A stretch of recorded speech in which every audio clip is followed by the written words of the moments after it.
I come in the kitchen.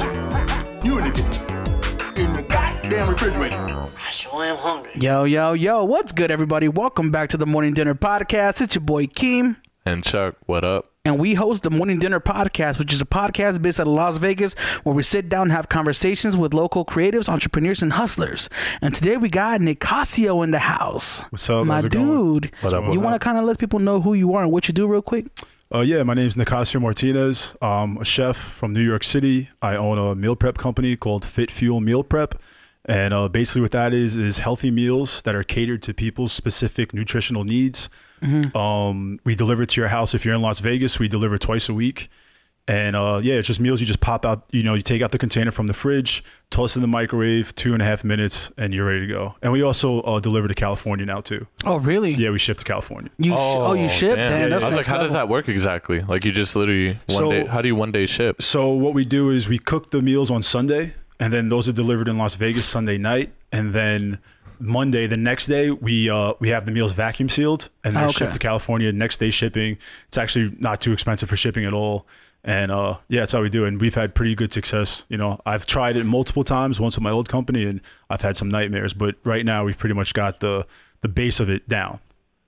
Nice. We gotta hit you up after this podcast because we still haven't figured out this whole shipping thing. I feel like it's always like a new nightmare, bro. You gotta figure out how to ship things you gotta get a business account. I use UPS, and then you can just basically print out the stickers at your house. It's all really simple. And I don't know what you guys are shipping, but just t-shirts. Shipping food is a nightmare sometimes, man. You're dealing with dry ice, and temperatures and all types. Yeah, see, that's where I was like, damn, that's crazy. Yeah. So you literally have to like.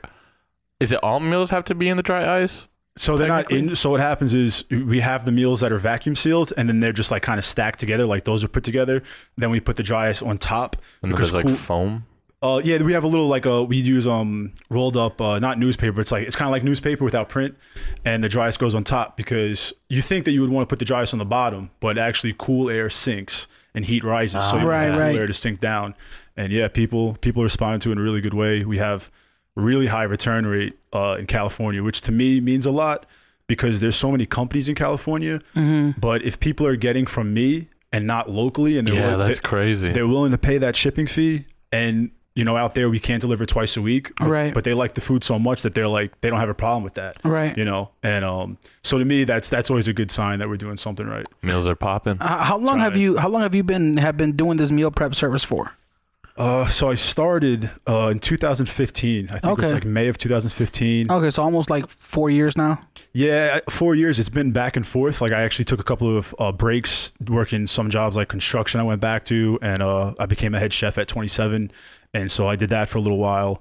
But this is like my baby. It always comes back to me. I can't, when the times are hard and you think it's time to give up, I always come back to it, Right. That's tight. But let's get a little bit of background because you were originally a chef, right? Yeah. And you worked in New York. How did you decide? Because becoming a chef is not something that everybody, it just happens. Like you have to have some experiences that lead up to that point, right? Yeah. Can you give us a little bit of background on what influenced you to become a chef in the first place? Sure. So I used to do construction. I started doing construction in New York when I was about 19. Okay. Maybe 18. And that's a brutal gig. I was a laborer. I installed tile, countertops. It was really laboring, really hard work. But at the end of the day, no matter what, I would come home and I would find time to cook. When I couldn't go to the gym, didn't want to hang out with my friends. I was just so beat down and tired. But I love cooking so much that I still found the time and the energy to do it. And so after I thought about that for a while, I was like, maybe I should make this, my living, because construction in New York, it's really crazy, man. And Vegas has a similar thing too, where you have time periods where you're busy with work, and then there's other periods where you're not busy. Like during the wintertime, everything shuts down. You can't do concrete because it's too cold. Air pockets and stuff like that. Right. So basically, from March to maybe October, you're working off the hook and you're slammed with overtime and everything's great. But then come the colder season, November to about February or March, you're collecting unemployment. You're not making any money. So that was something that kind of made me be like, I am very active. I need to have something to do. Idle hands at the devil's playground. So I decided to kind of give cooking a try, and I didn't go to culinary school. I'm self-taught in almost everything that I do, which is good and bad sometimes. Yeah. But yeah, I was on Craigslist and I was looking at job opportunities, and there was a job in Brooklyn called JetJet. It's like did you eat jet, but it's oh god, that sounds super New York. Yeah, super Brooklyn. Yeah. So and they were looking for a sous chef, and so I just went in one day. I had no experience working in the kitchen before that, and I said, hey, I'm looking for a job. Wow. I can cook, and they said, okay, we'll give you a shot. And so I trained with the head chef that night. And then they gave me the job, and like a week later, I was running the kitchen by myself at nighttime. So real quick, you say you became a sous chef, right? Yeah. What's the difference in responsibility from being like a head chef to a sous chef? So the kitchen structure is very military-like. Okay. Have you guys ever worked in kitchens? Or no, never. Okay, so if you ever see on TV, like you'll hear people say, like the head chef will be like, I need this, blah, blah, blah. And they'll say, heard, like, or yes, sir. Or like, it's very. Yeah, like yes, chef. Yeah, it's very like military style. I wonder why. Why is it that way? I don't know why. I don't know. It could be a European thing. Like, I really don't know. But just food is that serious, man. I guess. Well, yeah. A lot of people, they're not even making that much money when you start in the kitchen. Right. And just the passion is what keeps you going, you know? But so yeah, a head chef is going to be the number one in order. He's in charge of making the menus, doing the ordering, and just keeping the structure, back of the house, front of the house, that connection. The sous chef is going to be underneath him, which is going to be like when the chef's not around, the sous chef is in charge. And then you have, your prep cooks, you have dishwashers, you have line cooks that work things like saute station, fry station, grill station. It's all structured. Like everybody needs to. If one guy's not doing his job on his station, it's going to mess up everybody's flow. And you can have some real issues because when it's crunch time, people, it's very, very tense and very high paced. So when somebody's messing up, like, if the grill guy is making something wrong, like if he's temping meat wrong, like say somebody orders a medium rare steak and they send it out well done or medium, well, now that comes back. You got to remake that whole order. Everybody on that line has to redo their job that they contribute to that. Wow. That makes sense. Yeah. So maybe that's why it's kind of like a military then, because it is very. Yeah, it's kind of high stakes. Yeah. High stakes. That's a double entendre there. That's right. Because cooking. Nice. That's right. They got you with the puns. Yep. So you were a sous chef. How long were you doing that for? Until you eventually became. You said you became a head chef. Yeah, I became a head chef, but I was first a sous chef. I was at JetJet for a few months, and then they kind of slowed down too because we used to have a backyard, and in the yard they would do brunches during the day on Sundays, and then when the wintertime comes, everything kind of slows down, But the hours got cut because we weren't doing the brunch anymore, so I ended up taking a different job at the Dutch in Soho. And it's a pretty funny story. I didn't last there that long. How come? Well, so I didn't get culinary training, so I wasn't the fine techniques and the things that you learn when you do a year in school. I didn't learn that. So they had me bounce around stations, and I excelled, you can say, like on the saute and the grill. Like I'm very fast, and like I know meats, I know the temperature, but they want you to learn everything. So one of the days, probably about 2 weeks in, they are like, okay, we want you to work the seafood and like the salad area, like the cold area. Yeah. So I'm working it, and I'm learning things, and he's telling you as you go around, they tell you like to taste ingredients, like smell foods, taste ingredients, like touch things, get familiar with what you're working with. So I'm looking around, and I see like these little cans, like these little tin cans. I'm like, well, what's inside of that? And there was like a seal on it. So I just broke the seal, opened it, sniffed it, and some lady came over to me. She was like the head. She was the head of that little area, you can say, department. Yeah. And she goes, what are you doing? And I was like, I'm just getting familiar with the ingredients. I'm just seeing what this is. And she's like, that's a $200 can of caviar. Oh shit. And I was like, oh. She's like, yeah. Like she got really mad. She called the head chef over, and he came over, and he was just like, what are you doing? I was like, well, you told me to get familiar with everything, so I didn't know that. And he was like, I'm sorry, this isn't going to work. That one mistake that I made, gone. Whoa. And I had some words for him. I had some words, and then because everybody in the restaurant stopped and was like watching. Yeah. So that sounds like an honest mistake though. Like it was, and I felt kind of like I was getting scoffed at, like this kid doesn't know what the fuck he's doing, Yeah. Because it should fall back on them though. I mean, they hired you, like they should at least be like, okay, well, maybe we didn't train you properly, or maybe we didn't know you didn't know. I see a double positive out of it. I'd be like, well, he was trying to smell the ingredients. I was doing what I was told, man. I was following directions. I get it. Like, yeah, it's $200, but hey, maybe go out there and be like, yo, we got a sale on a caviar dish. Yeah, and sell that dish. I think that was their cost was $200. They might have sold it for even more.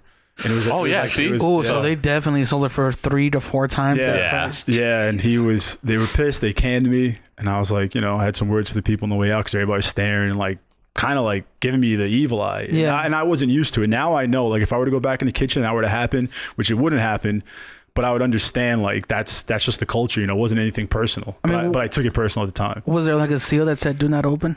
No, it didn't say what it was. It was just like a generic can that was in a drawer. It was in like a refrigerator drawer. So I opened it, cracked in this. If that lady didn't see it, I probably still would have been working there, But she caught, and it was a whole big deal. And so that was the first time I got fired from a restaurant. Yeah. And that don't even count though, because that's just weird. But you know what? That place, man. If you look that place up, it was colossal. It's in Soho in New York City, and they have like downstairs. They had like a private winery where people would have dinner parties, and it was just a huge. It was the biggest, fanciest restaurant I ever worked at, and I'm really grateful for that experience because it made me appreciate. Like you have to be on top of your shit. Yeah. And so that lasted pretty shortly. Did you ever get nervous though, just jumping into a lot of those gigs like that? Like just man. Or has cooking always been a thing since you've been young? Yeah, you know what I mean? I'm a pretty confident person, but I usually I'll hesitate before I do things. I'll think about. But when it comes to cooking, I'm just like, let's do this. Damn, that's crazy. Yeah. I've always been like that with cooking, man. I like using my hands.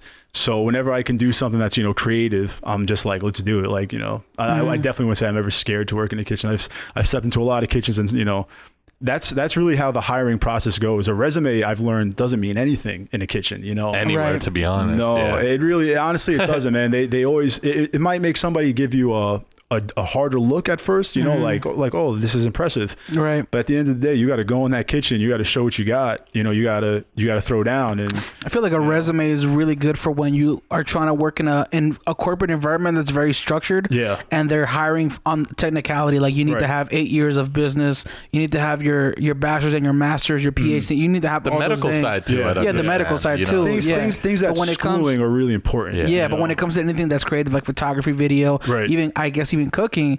It's more about how good you are, right? How, like you said, you got that first job as a sous chef with no experience. Right.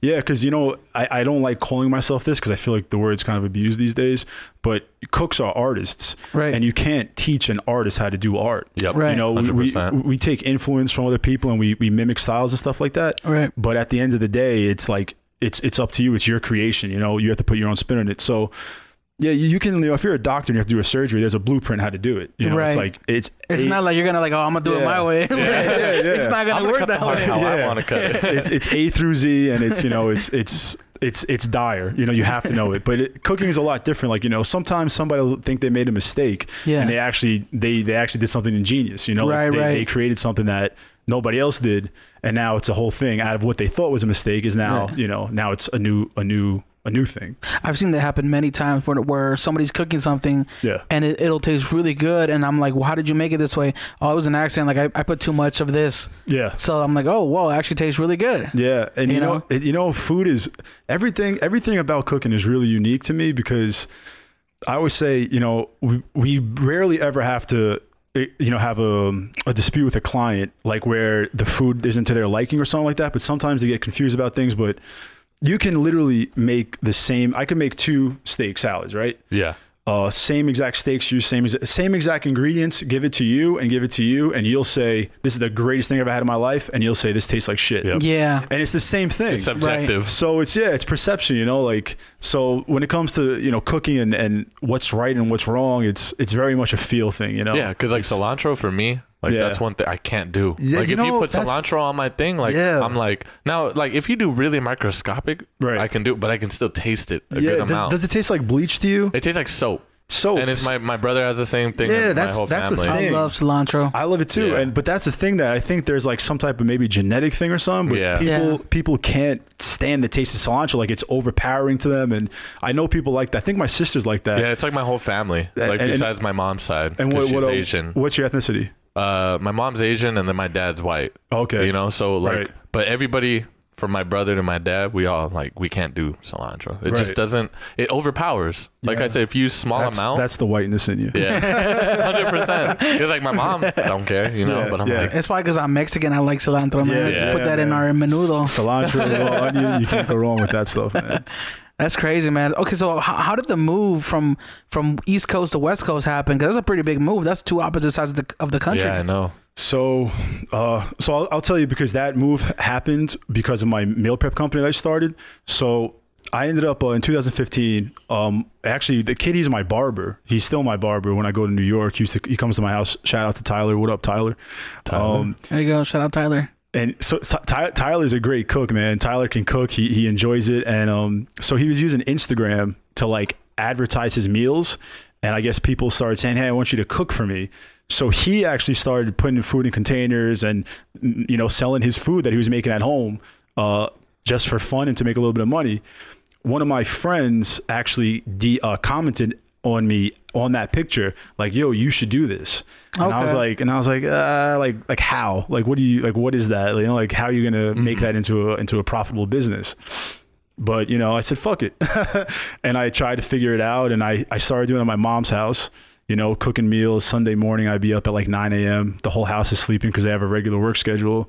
And I'm banging out, like, you know, at first it's small, but it got up to, at one point, it's probably, you know, doing 200 to 300 meals out of my mom's house. And I had a couple of my boys would come over and they'd help me prep. They'd help me deliver, pack meals. It was a whole operation. It was really crazy, but my family was cool with it. And it's kind of just a random experiment, you know, that I ended up running away with. And then from that, one of my friends, he's from New York. He joined the military. After the military, he moved to Las Vegas. And he would always comment to me, and he would call me and he would say, man, if you came to Vegas, this business would be great out here. You know, it's 24/7, 365. It's nice weather. People are in the gym caring about their fitness. We're in New York, you know, like the colder months, we wear our hoodies, we wear our sweaters. So we pack on a couple of pounds, you know. We don't need that. Yeah. Out here, everybody's like, I want to be shredded 24/7. That's true. It's very much an important thing in Las Vegas, you know, physique and, you know. So I considered it, but it was kind of just like one of those things that was like, yeah, sure. Like, yeah, I'll come out to Vegas for my business. Like, you know, that sounds ridiculous, but he was so persistent, man. He kept telling me. And I was like, yeah, whatever. So I ended up becoming a head chef in 27 in Hoboken. I was there for like about half a year. And then they wanted to redo. So I already redid the whole restaurant, like food style. Like they were doing like burgers and fries and just kind of basic stuff. And I changed it up to doing like, you know, more steaks and like more visually stunning stuff. Like we were actually one of the first people to try to do those crazy milkshakes. You know, wow. like where you put like tap. Yeah. So I started making some of those, but the restaurant business is so hard because you're actually making your money usually off of alcohol sales. Yeah. And they used to be a college bar, and they used to make a shit ton of money selling alcohol. That's where their money was made. So while the food, we had food critics come in and they loved the food, you know, they were like, you know, it was a big leap and change. The owner wasn't happy because of the money, you know what I'm saying? He still wasn't making that liquor money. So they decided to shut the whole thing down, renovate the restaurant, and redo it to go back to their original college style bar that was also serving food. So I said, you know, okay, well, let's see how this goes. I helped with the renovations. It took a couple of months. I actually moved out to New Jersey from Staten Island because I was very dedicated to being a part of that. And then they did something that was kind of weird to me. They brought back their old chef that apparently I didn't even know who this guy was. I didn't know anything about him. He was in rehab. There's a lot of, it's very common for people in the back of the house to end up in rehab. You know, the food was that good. Yeah, the food was that good, man. And so were the drinks, apparently. I love that. He was actually a really cool guy. We ended up, you know, getting along, but I didn't know they were bringing back the old chef. Yeah. So I went from being head chef, now I'm the sous chef. They demoted you? They never said that. They actually said, they were like, no, you guys are going to coexist together. You guys are going to both work together. But you've heard the expression, too many cooks in the kitchen. Yeah. So there was literally too many cooks in the kitchen. And, you know, he went back to doing like these crazy burgers and like these, you know, fancy fries and all this type of stuff, which is cool, but that wasn't my style. So I ended up saying, this isn't for me. I left, and I ended up working at a Rita and Joe's in Jersey City, which is like one of the most historical Italian food restaurants back in New York City. It's actually in Jersey City. We got some dope restaurant gigs. That's crazy. Yeah, man. I've bounced around a lot, man. And then at Rita and Joe's, I was working on this head chef, and he was a pretty cool guy. But something happened one day. And meanwhile, the whole time while I'm doing this kid Adam, shout out to Adam, he's always hitting me up like, bro, like, just come out to Vegas and let's do this. Like, let's do this. And I'm like, you're crazy, man. Like, nah, like you're bugging. So I'm working at Rita and Joe's now, and I'm the sous chef there. And one night it gets slammed. It's really busy. And this chef couldn't handle like rushes. He was very bad at handling tense situations. So we're getting slammed, and oh shit.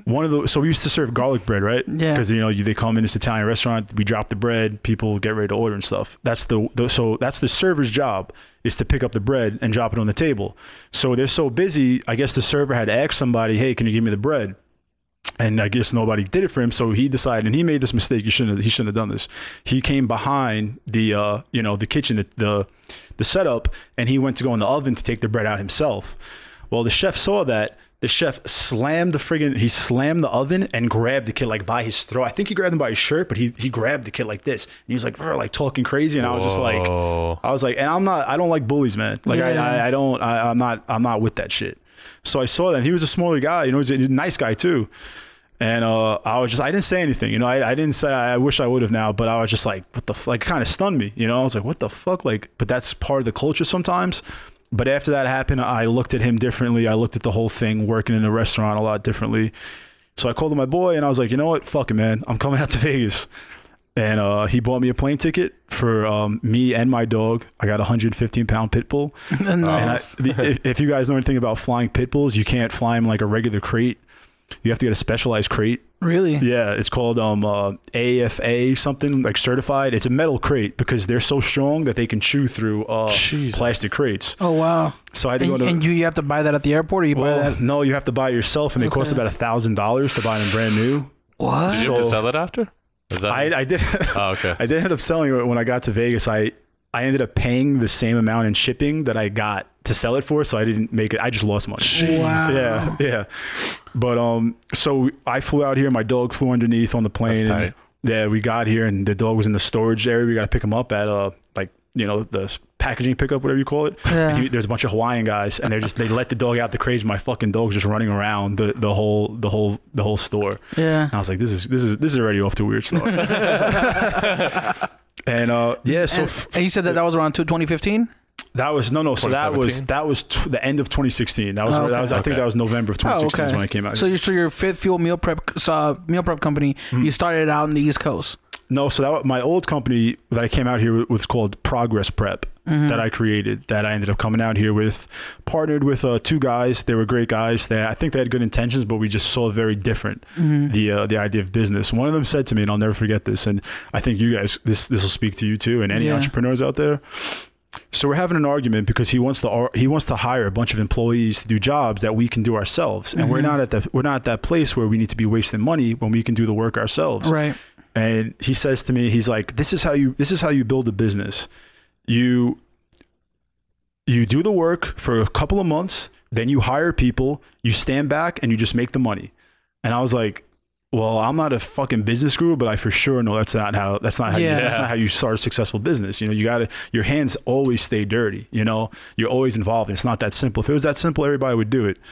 So that was a red flag, and we had some problems. So what actually happened was, so when I signed it, I had 100% of the business, but I gave them equal partnership because they said that they brought so much to the table from sales, from tech and marketing and this and that. I said, fuck it. Okay. I trusted these guys. They didn't exactly live up to their part of the end of the deal.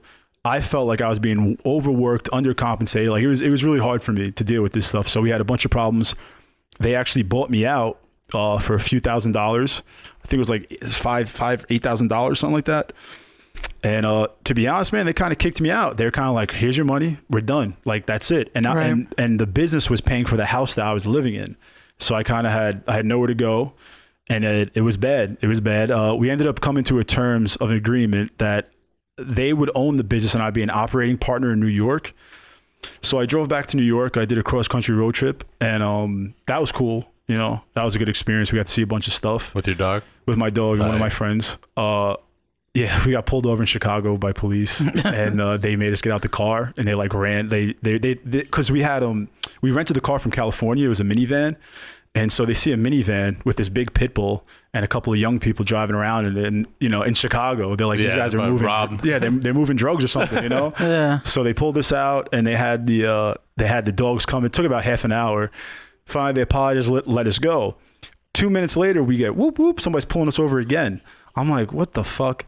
It was like a scene out of Super Troopers, man. I have the video on my Instagram. The guy came up to me and he's like, I'm sorry, I forgot your IDs. And he gave me the IDs back, and it was like, Jesus Christ. Whoa, like, what the fuck? Yeah. And then we went and had some bomb-ass Chicago pizza and beer. And I'm from New York, and we do pizza right, but New Yorkers, we got to stop hating on Chicago pizza, because that shit is good. What's the difference in the pizza? Isn't there like a different way? Yeah, like they do like a deep dish. Yeah. And it's kind of like a casserole. Like, it's kind of like baked in a pan. There's a lot of sauce, a lot of cheese. And what's New York pizza like? New York pizza is just going to be hand rolled dough that it's you bake it on a stone or over wood, however you do it, but it's a flat pizza.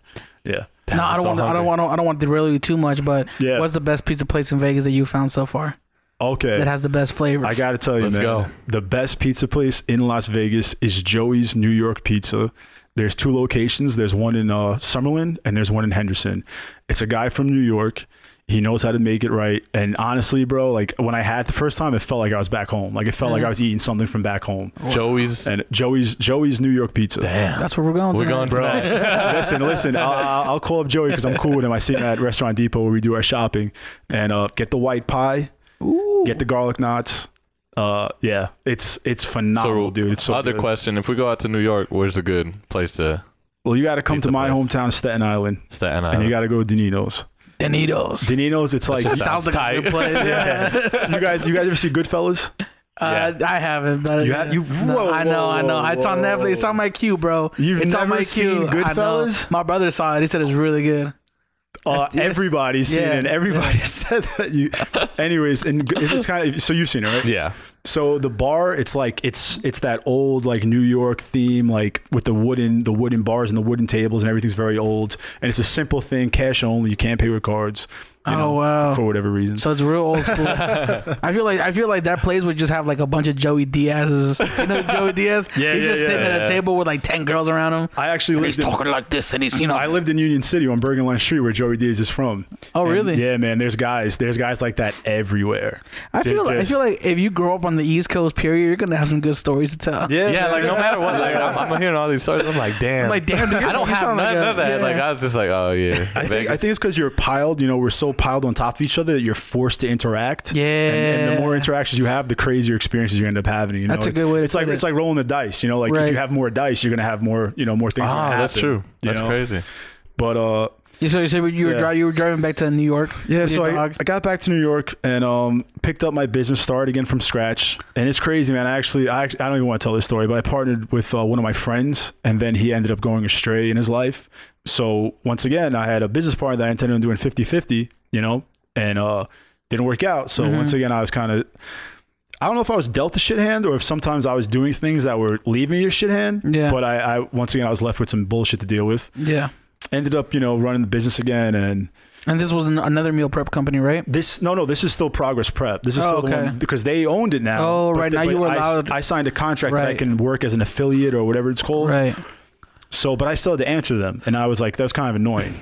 And back in Vegas, they were trying to run the company without me, and I wasn't here, so I can't tell you, but I do know they had to refund a bunch of orders, a lot of ratings, like a lot of bad shit happened when I left because they didn't really know. They weren't involved enough to really get how to run the business. I had a sous chef when I was here, and she took over, and she was pretty good, but there's a lot of things that go into meal prep because it's such a new, uncommon business, right? That if you don't know how to do it, it's not like it's you can't just follow a blueprint. There's no blueprint made for that yet. So they struggled with that, and I went back to New York, and I was doing all right. Business was business. I was doing okay. But in the contract, they wanted me to pay a certain amount of money each month. It was like a ridiculous number, like $500 a month to utilize their website. And honestly, the website wasn't even bringing me that much money. I was dealing with people, my old people from my neighborhood, and from New York that I knew. So I was networking myself. I really wasn't using the website. So sometimes I either wasn't able to make the payments or I had a problem paying it. And they just said, okay, well, next thing I know, I'm going to log into my website to see what's going on, and I can't. I'm going to log into my Instagram. I'm locked out of my Instagram. I'm like, dude, what's going on? Like this is weird. Like all of a sudden I can't utilize my tools. And they're like, we're done, man. Like, you know, we told you we wanted the money. You didn't do it, blah, blah. They had already shut down their business in Vegas. So the only person that's using this stuff is me. Whoa. They had nothing to lose by just letting me do my thing. You know, we could have agreed on a different amount of money. You know, we could have figured it out. But I felt like maybe some spite was there. And they shut me down, man. Like, I lost my business literally in an hour. I lost my business, and I was desperate. I was like, bro, like, come on, let's work this out. And they were just done. So I'm not the kind of guy that when you say you're done, I'm going to say, okay, I give up, you know? So I said, fuck this. I started a brand new Instagram, started a website on Squarespace that I'm actually still using. I did everything myself, man. I built my website myself. I did everything myself with this company. And but that's when you decided to start Fit Fuel Meal Prep, right? FF Prep. FF Prep. Yes, sir. Wow, that's great. It's crazy. Like, it's always at 80%. Like, when you're almost there, you can either quit, or just be like, fuck it, let's keep moving forward. Yeah, man. And it's always right there, and then it's usually a sign like, hey. I love when I talk to entrepreneurs and they tell me that that there's an issue that they're dealing with. Like, oh man, I got this problem. Like, you know, something's going on. Like, something they have to deal with. I kind of smile a little bit because I'm like, this is good. Right. Like, what doesn't break you is going to make you. Right. You know what I mean? The good times, they're not what makes you. It's the hard times, how you deal with it, what you learn from it. 100%. So when people tell me there's an issue, I kind of get a little excited for them. Like, this, it sucks for you right now, but in a little while, this is going to be really beneficial. If you get over that hurdle. Yeah. And I usually believe 99% of people, if they believe they will and they try to, they get over it, you know?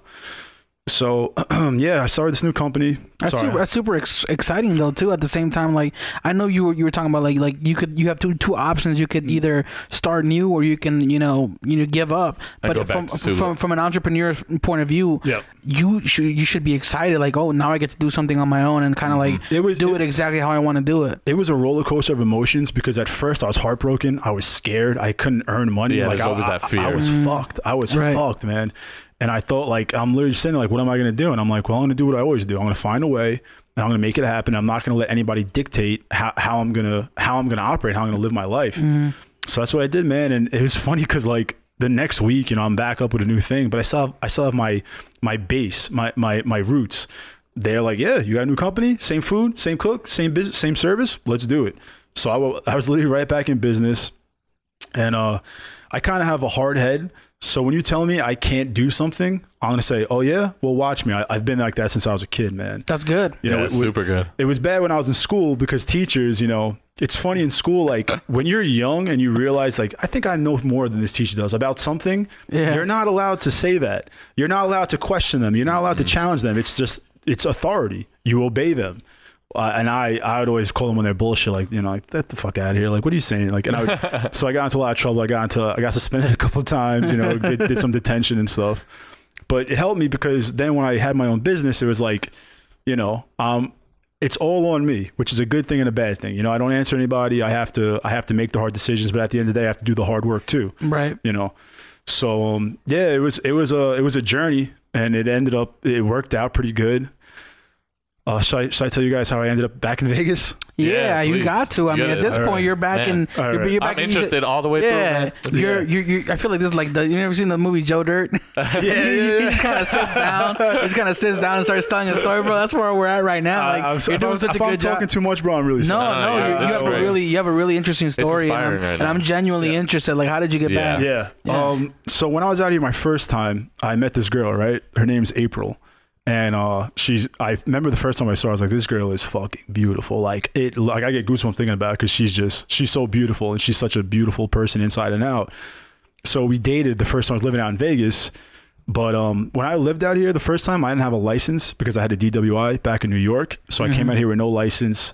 You know, I had my business partnership that I wasn't we had to spend so much money between the three of us and the business. Like, I really didn't have any money. So I started, you know, I met her. I crept in the DMs, as you do, and you showed me how to do that, man. Yeah, every time I try to do that, I feel like a creeper. Like, well, actually, so I followed her on my business page because she's into fitness. She was like, you know, it's working out, and the way I didn't just holler at her like, you know, hey, what's up, girl? You look good. Like, let me talk to you. Hey, ma. I was like, hey, are you interested in a meal prep service? You know, like I gamed it, man. I gamed the whole system. That's how you do it. So So we ended up talking. Then I followed my personal. We're talking through there, and a couple of weeks we decided to meet up. And I really do think it was love at first sight, man. I remember I saw her and I was just like, I'll give this girl anything, whatever this girl wants, I'll give it to her. And so yeah, we dated for a little bit, but at the time I didn't really have much to offer her. At least that's how I felt, you know. Like I didn't have a license. My business was chaotic. I was in a weird place, you know. I was in a weird place, and I think I didn't have the confidence, or I just didn't feel like I gave her what she wanted, what she deserved. And we decided to part ways, you know. Very, very cool. Like we weren't, you know, there was no fighting or anything. It was just like, she kind of said like, you know, I don't think I'm ready for a relationship right now. And I was like, you know, I don't think I'm really ready to offer anybody anything right now. So we went our own ways, but we still stayed in touch with each other. And so when I was living in New York, my friends Joe and Danny, they decided that they want to go to Vegas for a trip. And I'm like, you know what, man, I kind of miss Vegas. Fuck it, I want to go to Vegas. So we stay at the MGM a weekend. It was the weekend of August, like right around my birthday. And we're fucking raging, bro. Because this is my first time in Vegas as an adult that I'm not here working. I'm here to be a partier. And you guys, how long have you guys been in Vegas? I've been in Vegas my whole life. Your whole life? Yeah. So we don't really see that perspective of like the crazy party people who come here to like, you know, just kind of run amok and abuse the city. Yeah. So, but I got to do that, and I was like, I'm fucking doing this. Like, because the whole 6 months I was here before, I was like, I want to party, like I want to do this shit, but I can't. So I came and, you know, we went hard, day clubs, nightclubs, going crazy. The last night, I was so hungover, man. I was dying. I was really banged up. We had a flight the next morning at like 9 a.m. And my boy Joe is such a savage, bro. He's a fucking beast, and so is Hef. And Hef is asleep. I'm like in bed dying, and Joe's like, bro, we're going out tonight. Let's go. And I'm like, dude, I don't think I'm gonna make it. He's like, bro, we're going out tonight. Then April hits me up. Now April's supposed to be in Hawaii. She's supposed to be in Hawaii with her cousins, but her cousin got sick or something. Like they couldn't make the trip, so she had to cancel that trip. She ended up being in town, and she's like, hey, let's hang out. And I was like, all right, fuck it. I got a bottle of tequila, got in the shower, chugged some tequila, shook that shit off, went out, spent the whole night with her at Dre's nightclub. She did something really cool that I'll never forget. She took me out to, I think it was Lake Mead or something, to watch the sunrise. And it was something I really needed, like, because at the time things with the business had fallen through already, you know, like things were already over. Yeah. Or at least they were on the way. Me and one of the guys were having real big problems. Like when I came out of here, he didn't want to see me, didn't want to talk to me. I was like, all right. You were out of here on a vacation, essentially. On vacation in August. Right. And I guess maybe she saw like I was kind of down about things. I don't know. But she took me out to Lake Mead to watch the sunrise. And it really felt like one of those like poetic type things where it's like a new beginning, you know, like new life. Yeah. And I remember like, so we're driving back to the hotel because I got to catch that flight in like 2 hours. When I got back to the room, the sun was up. The guys were already getting ready to leave. We were all fucked up. But I literally contemplated not getting on that plane. I was like, maybe I can just stay here and make this work somehow. You know, maybe I'll reach back out to my business partners and be like, hey, let's you know, whatever. Because I wanted to be with this girl. Mm-hmm. I had crazy feelings about her. But anyways, I got back on the plane. Worst plane ride fucking ever, dude. That just sounds terrible. Bro, the plane ride coming to Vegas is way different than the plane ride going back. Well, yeah, because you're looking forward to going to Vegas. Yeah. Can I tell you guys about the plane ride coming to Vegas? Did you get kicked off? No. You guys are like, this guy has too many fucking stories. No, I like it. So when we took the plane ride here, we took the morning flight. We got there like 5 a.m. I forgot we were flying. I think we were flying Continental or United. But we got the last seat in the back, the very last seat in the back.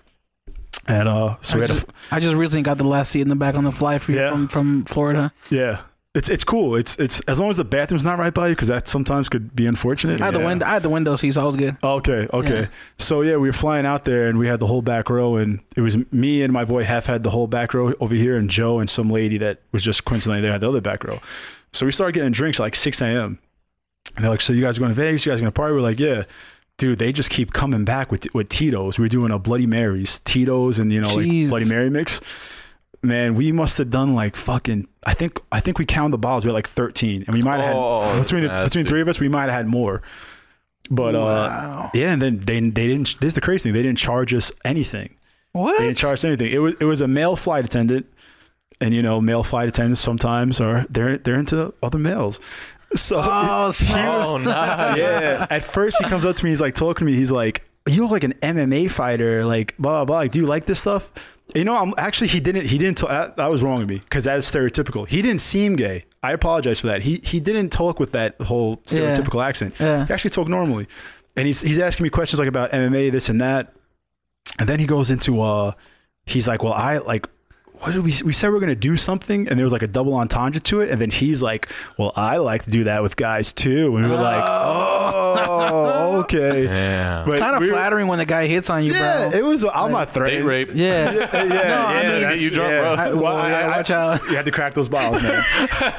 But so he didn't charge us for any of the drinks. That's and when we landed, man, we had the whole back of the plane. Like we weren't obliterated, but we were tipsy and we were joking around everybody. It was something out of a movie, man. Just like, it was like Las Vegas of airplanes, right? Yeah, bro. It was awesome. It was fucking awesome. But then the flight back, I remember like being like, I might die on this plane. Like this might be it. Because I was so hungover, dude. Like just felt like such shit.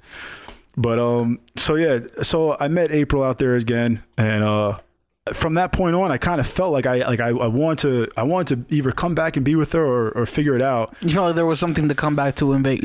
Yeah. It's just a really strong connection. Like, it was crazy. I'm really hoping things work out with April at this point. Yeah, I'm waiting. What's going on? I mean, I don't know. But so she's never been to New York, and I told her all the times, like, I'm going to take you to New York one day. I got to show you New York. And so when I started my new company, I figured, fuck it. Like, it might have been in between me working, but I flew her out here in November around Thanksgiving. And she came out here, and I showed her New York. She booked a one-way ticket here. I booked her a one-way ticket here because I paid for it. I told her I was. When you say here, you mean New York, right? To New York, yeah. Okay. Excuse me, yeah. Because I told her I was going to fly to New York, so I booked her the one-way ticket, and we didn't book her one back though. And I don't know, maybe I did that on purpose. Who knows? She ends up staying for 2 weeks, man. We're like living together. She's staying at my place for 2 weeks. She meets all my family, all my friends. They all love her. And by the time she leaves, we're like, we got to figure this shit out. Like we got like we're supposed to be together. So she ends up flying back and forth a bunch of times from Vegas to New York. I flew out to Vegas for Valentine's Day to spend with her. And we just fell really, really deeply in love. Like it was a crazy connection. One time she flew back and I was working. So I was doing meal prep, but I was also working part-time at a kitchen in Staten Island. And I'm back there, I'm doing my thing. I'm cooking, I'm grilling. It's like, and this was a brunch spot. So it's slammed from like 10 to like 2. It's crazy. I think it was a Saturday or Sunday. And I'm back there and I'm cooking and I'm doing my thing. And all of a sudden I look over and everybody in the kitchen freezes, dude. Everything stops. Like 6 people working station just stop and look. And it's my girl. She flew in to surprise me. She's like, baby, I'm here. And I'm like, what the fuck? Like, dude, it was the last thing I expected at that moment. Yeah. And she's always done cool shit like that. Like she's cool like that. Like she does things to show me how much she cares as I do for her. And I think that's really important in relationships. I think you have to make extra efforts. I don't think people are supposed to ask you for things. And if people are giving you the reminders that they care and love about you, you're never going to ask them for anything because you already know it, Right. But then when you have to ask them for it, that creates a kind of weird relationship. You know what I mean? Like where they're not doing that the genuine of their heart. They're doing it because you're asking. Right. And they should want to do it. Yeah. Exactly. And it could be the littlest, dumbest thing, or it could be something as crazy as flying to New York and, surprising people. So she was great. And, then I flew back to Vegas for February. And when I was here for a week, I was just like, man, fuck this. I'm coming back here. Like, I'm moving back here. Like, it's something about this town that I really like. I hope you're racking up those miles at this point, bro. Yeah. Nah, dude, I'm retarded, man. I fly Spirit, so it's not even worth shit. Goddamn Spirit. Giving us I've only ever flown Southwest. Oh, no, I flew American Airlines. Spirit's terrible. Holy fuck. But they got the big front seat, man. You spend like $60. It's like ghetto first class. You get the first seat. Is that the handicap seat? That's what I thought when I'm in it, it pretty much is. But no, it's like a big first class seat, but there's no divider. You just get like the first drinks, first on and off the plane. Oh, good. But it's cool though. But Spirit sucks. No, I know. So I decided with her, I'm gonna move back. We're gonna start looking for places. Well, she was here, so she had to look for places. She had to handle a lot of shit to make this come together. And so we set the date. It was the end of April. I flew her back. We said we're going to drive out there, because it actually would be cheaper to drive than to lose all my shit, flying my dog cost about $1,000 for the ticket and the box and everything. Yeah, I can't do that again. No, I'm not doing that again. So we say, fuck it, we're gonna do a nice little road trip, you know, from New York to Las Vegas. But we actually ended up changing it around, and we drove down to Louisiana, because I'd never been to New Orleans. I lived in Florida for like a year, but I'd never been to New Orleans. So I was like, I want to go to New Orleans. So we fucking drove down to New York in my 2003 Chevy Silverado. This truck had over 200,000 miles on it. It's a northeast coast truck. So we get a lot of snow. The whole bottom of it was rusted.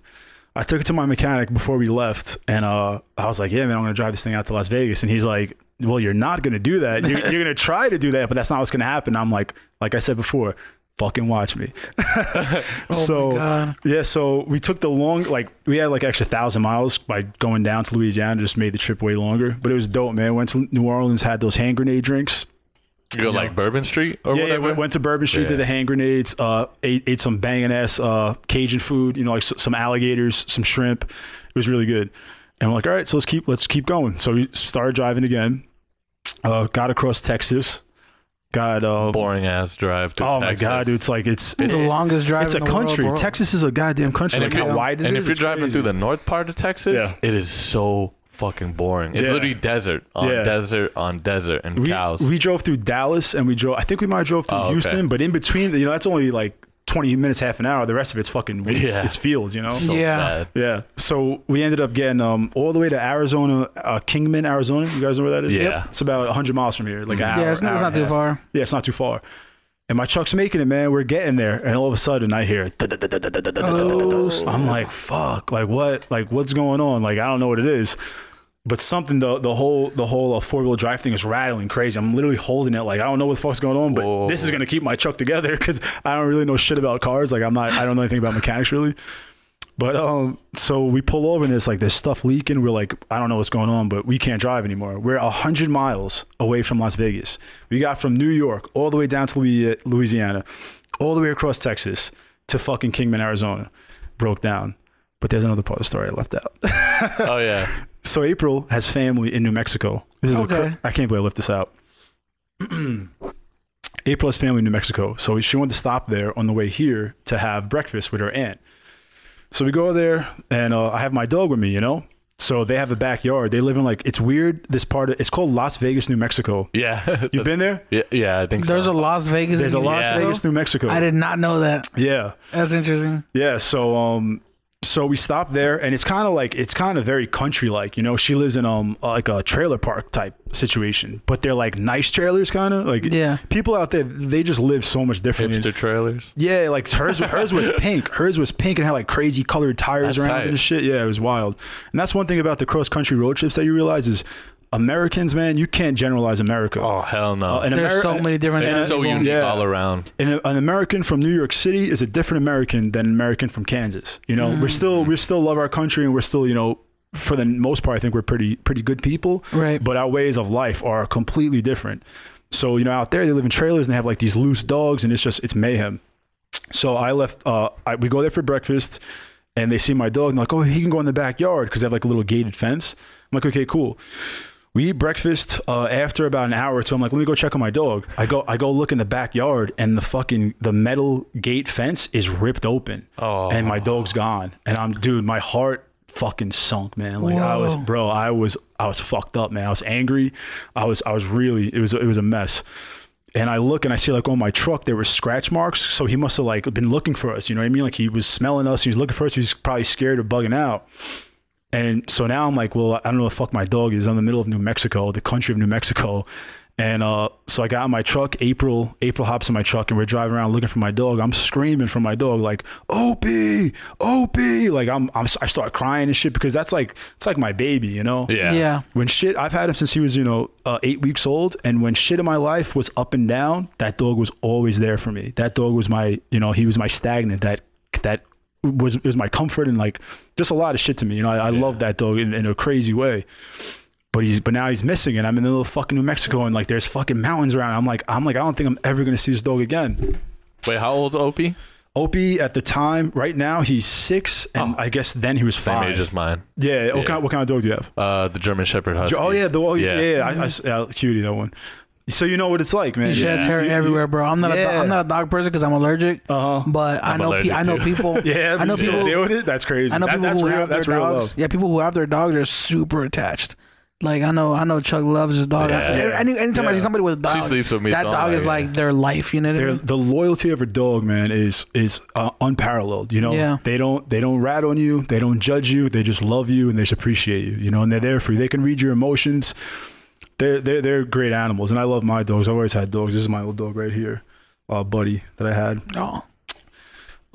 So I lost my dog, and we're looking for him. And April decides, because there's wild dogs, like they just leave their dogs out and they can kind of run around. I guess they come back home. She's like, I'm gonna get out. She gets out the truck and she starts running on foot looking for Opie. Like screaming, like Opie. I'm driving around. I'm driving for miles, like in these bumpy, crazy roads. Can't see him. One guy, when we were driving, I said to him, I was like, hey, I'm missing my dog. Have you seen my dog? And he's like, nah, man, I haven't seen your dog. And he has a dog in the back of his hatchback. I'm driving on the main road and he's like, hey, I think I saw your dog down there. And I was like, what? And it's fucking like a mile down. So I started gunning it and I see a little brown dot. And I'm like, I fucking hope this is a motherfucker. So I get closer and probably about 100 yards or so. And I'm like, that's my dog. That's my dog. But now I'm nervous because we're in the middle of nowhere and he's probably having the time of his life, you know, running wild, getting chased by dogs. Probably, who knows, he might have some bastard dogs out in New Mexico, you know, because he's not fixed. But I pulled the truck over and I'm like, if I have to run for 5 miles, I'm going to fucking catch this goddamn dog. Luckily, I seen him. He saw me. He's already running towards me. And he's literally just ran into my arms, dude. I fucking put the bear grip on him, threw him in the back of the truck and was like, I'm never, ever letting something like that happen to that dog again. And he's in the back just like... So how old was he again? He was 5. He was 5. At that time? At that time, he was 5 years old, yeah. And he's strong, smart, wild dog, man. Oh, that's the one thing I hate with dogs. Like, sometimes they're fucking stupid, and I'm like, oh, I really wish it'd just be like... Yeah. Like, because I heard stories about my, like, grandma back in the day. She was telling me about her cat. Right. Like, her cat literally followed her from, like, Boston all the way to Florida. Followed her? Followed. How I don't know. I asked my grandma, I'm like, you sure that's your cat? And she's like, trust me, I know, because the eye. Yeah, and then it literally followed her. Like they had a trip, like a vacation in like Florida or something like that. And the cat literally was at the hotel room. Like it found him somehow. Jesus Christ. Yeah, man. Animals, we don't know what goes through their head, but they know some shit, man. They know how to do things. And cats, I think cats probably smarter than dogs are. Yeah. You know. I don't like cats, but I'm allergic to cats. Yeah. Cats are a little more cynical though, right? They're like very they're kind of selfish. They're on their own shit. You know? Yeah. But the thing about cats, like I still can't get an idea like why you like cats. Like, because if you get a cat, they kind of do their own thing. That's cool. You don't have to take care of them too much. Maybe but it's like observing them. I don't know. But like to me, I'm like, nah, I couldn't. Like, it needs the. Yeah, it's not a partner in crime with you. It's not like you know, it's not. You can't really have fun with a cat, you know, unless it's like a lion, because they have the same attitude as like a dog. Yeah, and then you get eaten. You want to get eaten. You want to get clawed in the face. Like, no, you're good. Yeah. Okay, so you got the dog. So get the dog back, and this is in New Mexico, and we're about, you know, at this point we're probably about 14 hours outside of Las Vegas, our final destination, and so then we're driving, breakdown in Arizona. Had to call up a truck tow, and the guy towed us for 100 miles when we were this close. It still pisses me off to this day. And money's tight, you know. Like, I'm spending a lot of money on this trip. Like, I'm not, you know, it's a lot going into this. And so I get in this tow truck, and this guy was crazy, man. This guy was a nut job. He was very nice, very kind-hearted, but he seemed like he was methed out for like 3 days. Damn. Yeah, but he's cool, man. So this is out in Arizona? This is in Kingman, Arizona. Yeah. And I have a video of me and him and my dog. So he's in the front seat, my dog's in the front seat, me and my girl in the back, and my truck's behind us. And he's just like driving crazy. My dog's Is he talking around. Hella? Yeah. He's telling stories like, you know, dude. He talked to us the whole time. You can see I'm a talkative person, but I was so exhausted from this trip. I was just like, I really wasn't engaging him, but it didn't stop him from talking. So finally, you know, we get to Las Vegas, and it was the whole burden, the weight of the world came off my shoulders, and I was like, finally, I'm fucking here. And we picked up business. Business was already ready to go because we did a pre-sale. People were like ordering, waiting for us to land. So we had clients from the get. Mm-hmm. And some of those clients we still have to this day. And I'll know those guys, man. Your day ones, bro. Like the day ones of your podcast and whatever ventures you do. Like you're always gonna remember them. You know, like they hold a very special place in your heart. And so from there, business started going good. And it's never easy. You know, when the better things get, the more demands for you. You know, the bigger the workload, the more the work. So more money, more problems. Yeah, man, I say you gotta just use this podcast as like the story, the backstory to the food company, man. Because I'm like, damn, that was like, man. Now I have an emotional attachment to that meal prep business. I'm like, damn, When people ever, nobody does, but people used to talk shit about my company. Like people would be like, if I'd have an argument with a friend, he'd be like, you fucking making frozen ground turkey burgers that taste like shit, blah, blah. Well, then when I came back, that kid actually ended up being a client, John Agolia. That's right. You piece of shit. Yeah. you came around. John. What up to John? That's my boy though. Yeah. But we just got into a friendly argument. But I take things so personal with this company, you know what I mean? Yeah. Because I've been so much to have, like to get where I am. And it was never easy, you know, and it never will be easy, I don't think. And that's the beautiful thing about it, man.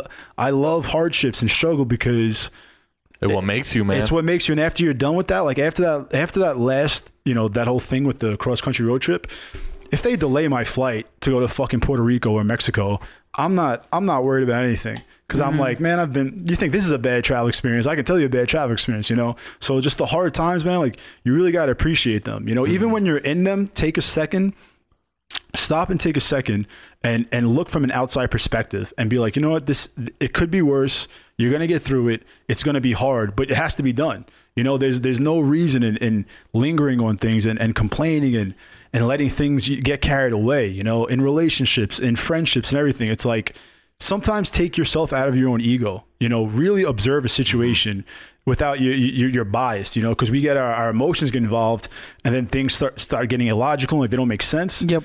But when you can take yourself out of things and really take an unbiased perspective, you can fix a lot of your fucking problems, man. Oh, yeah. You know, you can address a lot of things that you can if your emotions are involved, you know? But, I'm here now. And we're doing big things. We're trying to open a cafe. I gotta good shit. Yeah. But I want to ask on meal preps because I don't have too much knowledge on them. I know you do. But like, so what's the whole process? Like you order through your business and then you get it week per week, or is it month per month, or how long does the food last? So we have a couple of different ways of doing it. So we have weekly clients and then we have monthly clients. Monthly clients obviously get a larger discounted rate. They get like, you know, about 15 to 20 to 25% off depending on the meals. And so you can do a monthly package or you can do weekly, and there's no subscription, there's no reoccurring orders, there's nothing like that. We deliver twice a week. You know, some companies out here, there's a company out here, I'm not going to say any names, but the kid who is the owner and chef of the company, he was actually my client in Staten Island. Oh, wow. Yeah. And he came up to me a while ago, and this is back in 2015. He's like, you know, we should partner and this and that. And I'm like, what do you know about this? Like why? Like, are you a chef? Do you have a business background? Like, what do you really know about it? And so I guess he ended up coming out to Vegas somehow, and now he has a company out here, and they've done some weird things. I'm 99% sure of, like, kind of try to, like, infiltrate and like ask questions and like do weird things. But anyways, they deliver once a week, where we deliver twice a week, because we don't want to give you meals on Sunday that are going to last you till next Sunday.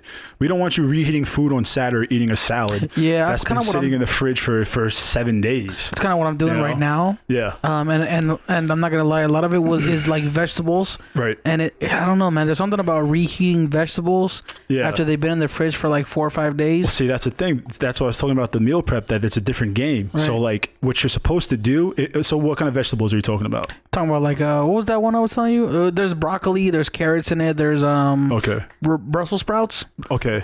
Is it frozen or are you cooking it? It's not frozen. It's made like ready to eat, and then I just put it in the fridge. But is it already cooked? Yeah, it's already cooked. Yeah. See, that's the problem. So with broccoli, we don't cook our broccoli.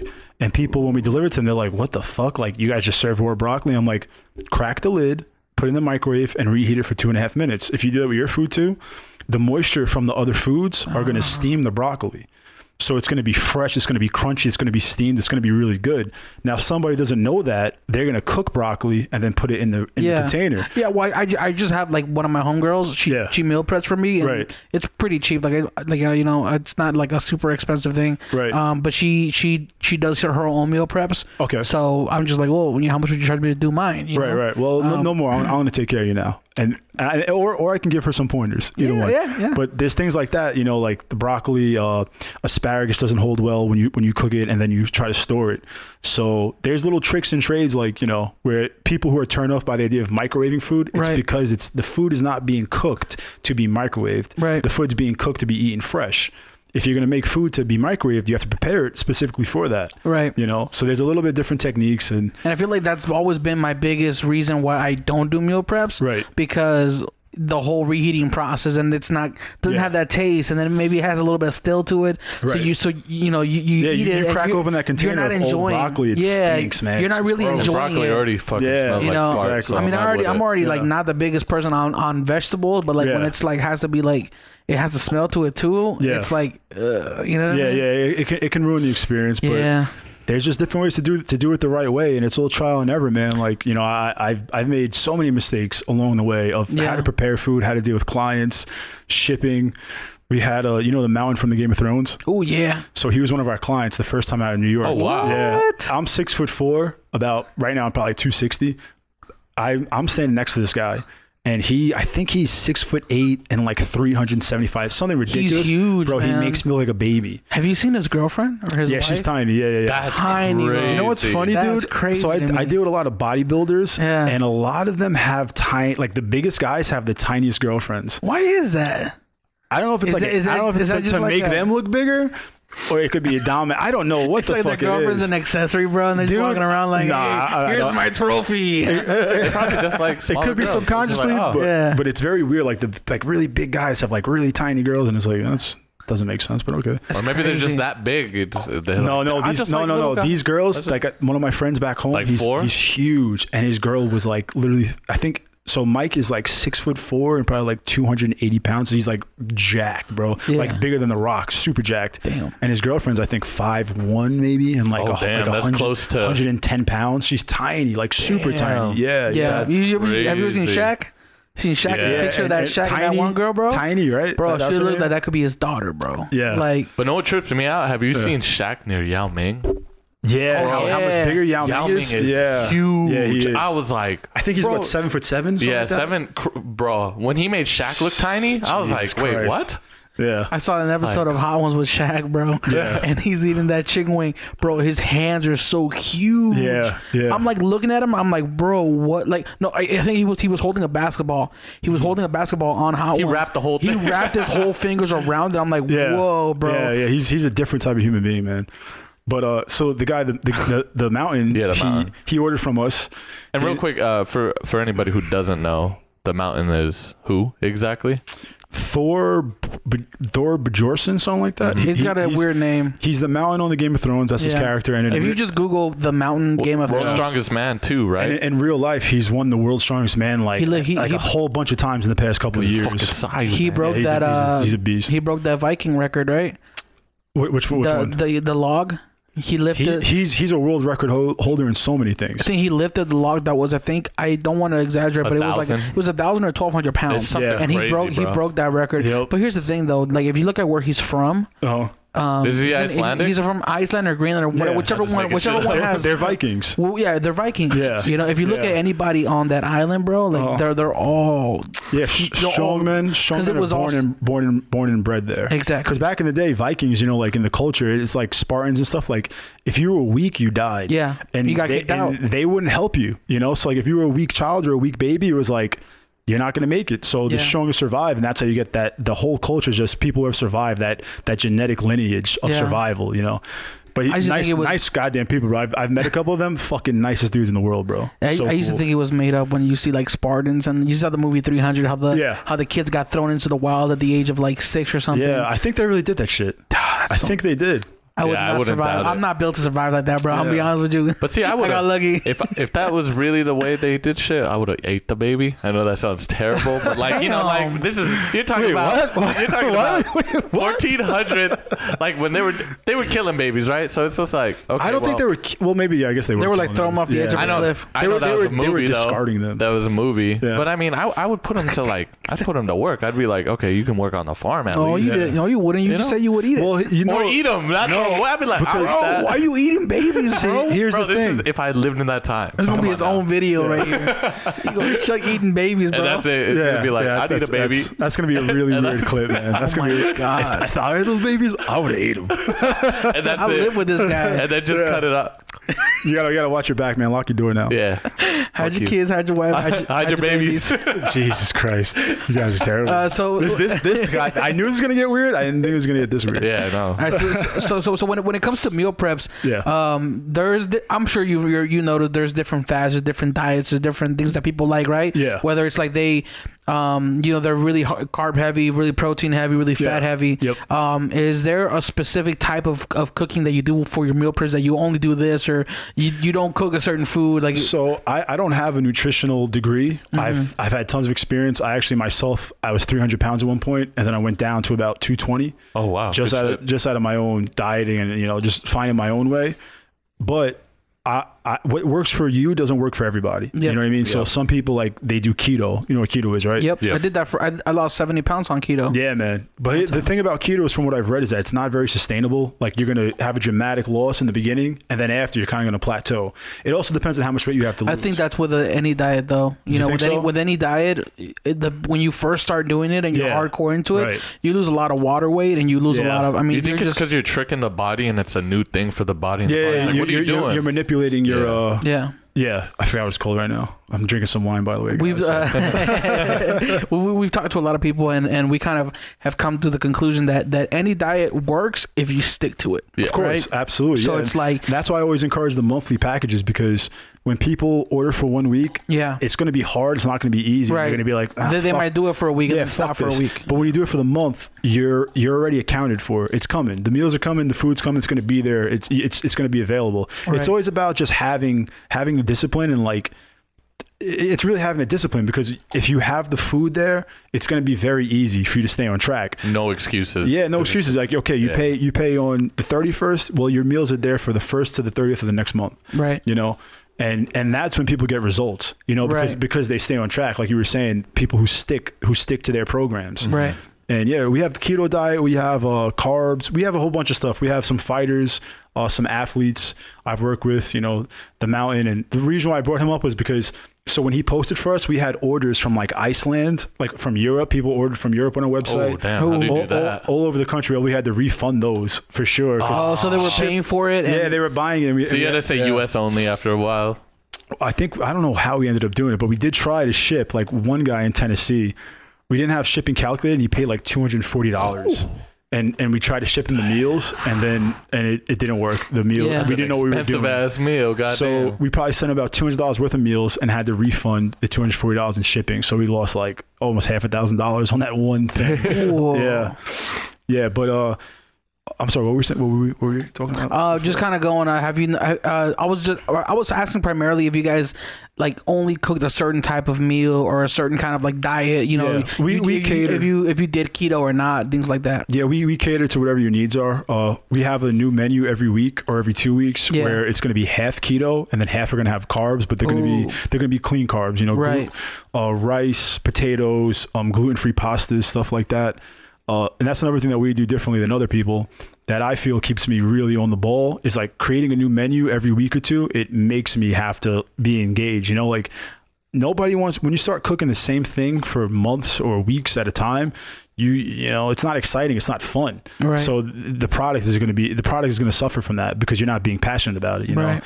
When we make the new menu, it's like, it makes me be a little bit more prolific, and I love the challenge, man. It makes me super like excited. Like, actually, I'm making a new menu tomorrow, maybe tonight. So real quick, when do you change up the menus? What's like the? So we usually do every Thursday or every other Thursday. Oh wow, that's tight. Cause that's one thing with me, like, cause you don't want to eat the same stuff. I don't like vegetables. I'm really shitty with like food. So I do powdered drinks. You know what I mean? I stick strictly with that because I know it's better than me going to fucking Del Taco. So I'm like, okay, I'm gonna do this and then just do some of my powdered drinks. But it's that boringness that really gets me. I'm like, repetition, man. See, and here's my thing.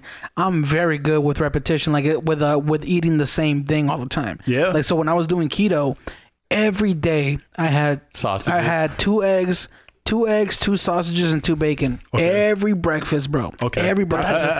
That's a good breakfast. You know what I mean? That's a pretty good breakfast. That's around. It's very cholesterol heavy, but whatever. It's keto.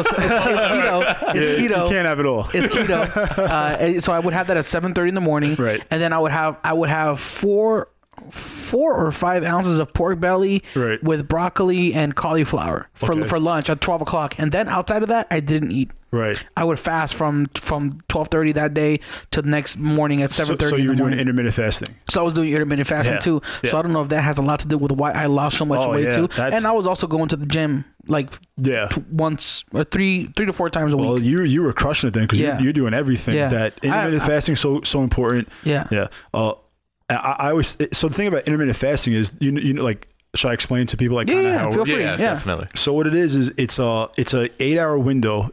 Ideally 8 hours, but actually if you can get it smaller than that to like 6 or 5, it's even better. But 8 hours is kind of more realistic because people want to have their breakfast, their lunch, and their dinner, and you can manage that in 8 hours.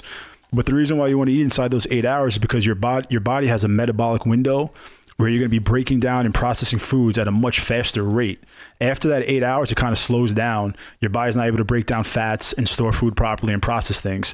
So pretty much if it's also very forgiving. So in those 8 hours, if you have a cheeseburger in those 8 hours, it's going to be a lot better than if you have a cheeseburger, 13 hours after your first meal. And sometimes people actually do that. Like I'll talk to them about like their schedule. Like my sister, she's you guys, especially girls, do you guys ever know girls who are like, I have to eat in the morning? Unless they're super cranky. Well, that's how my sister is. But then if you're eating at 6 a.m., then your last meal technically is supposed to be at 2 p.m. To be in those 8 hours.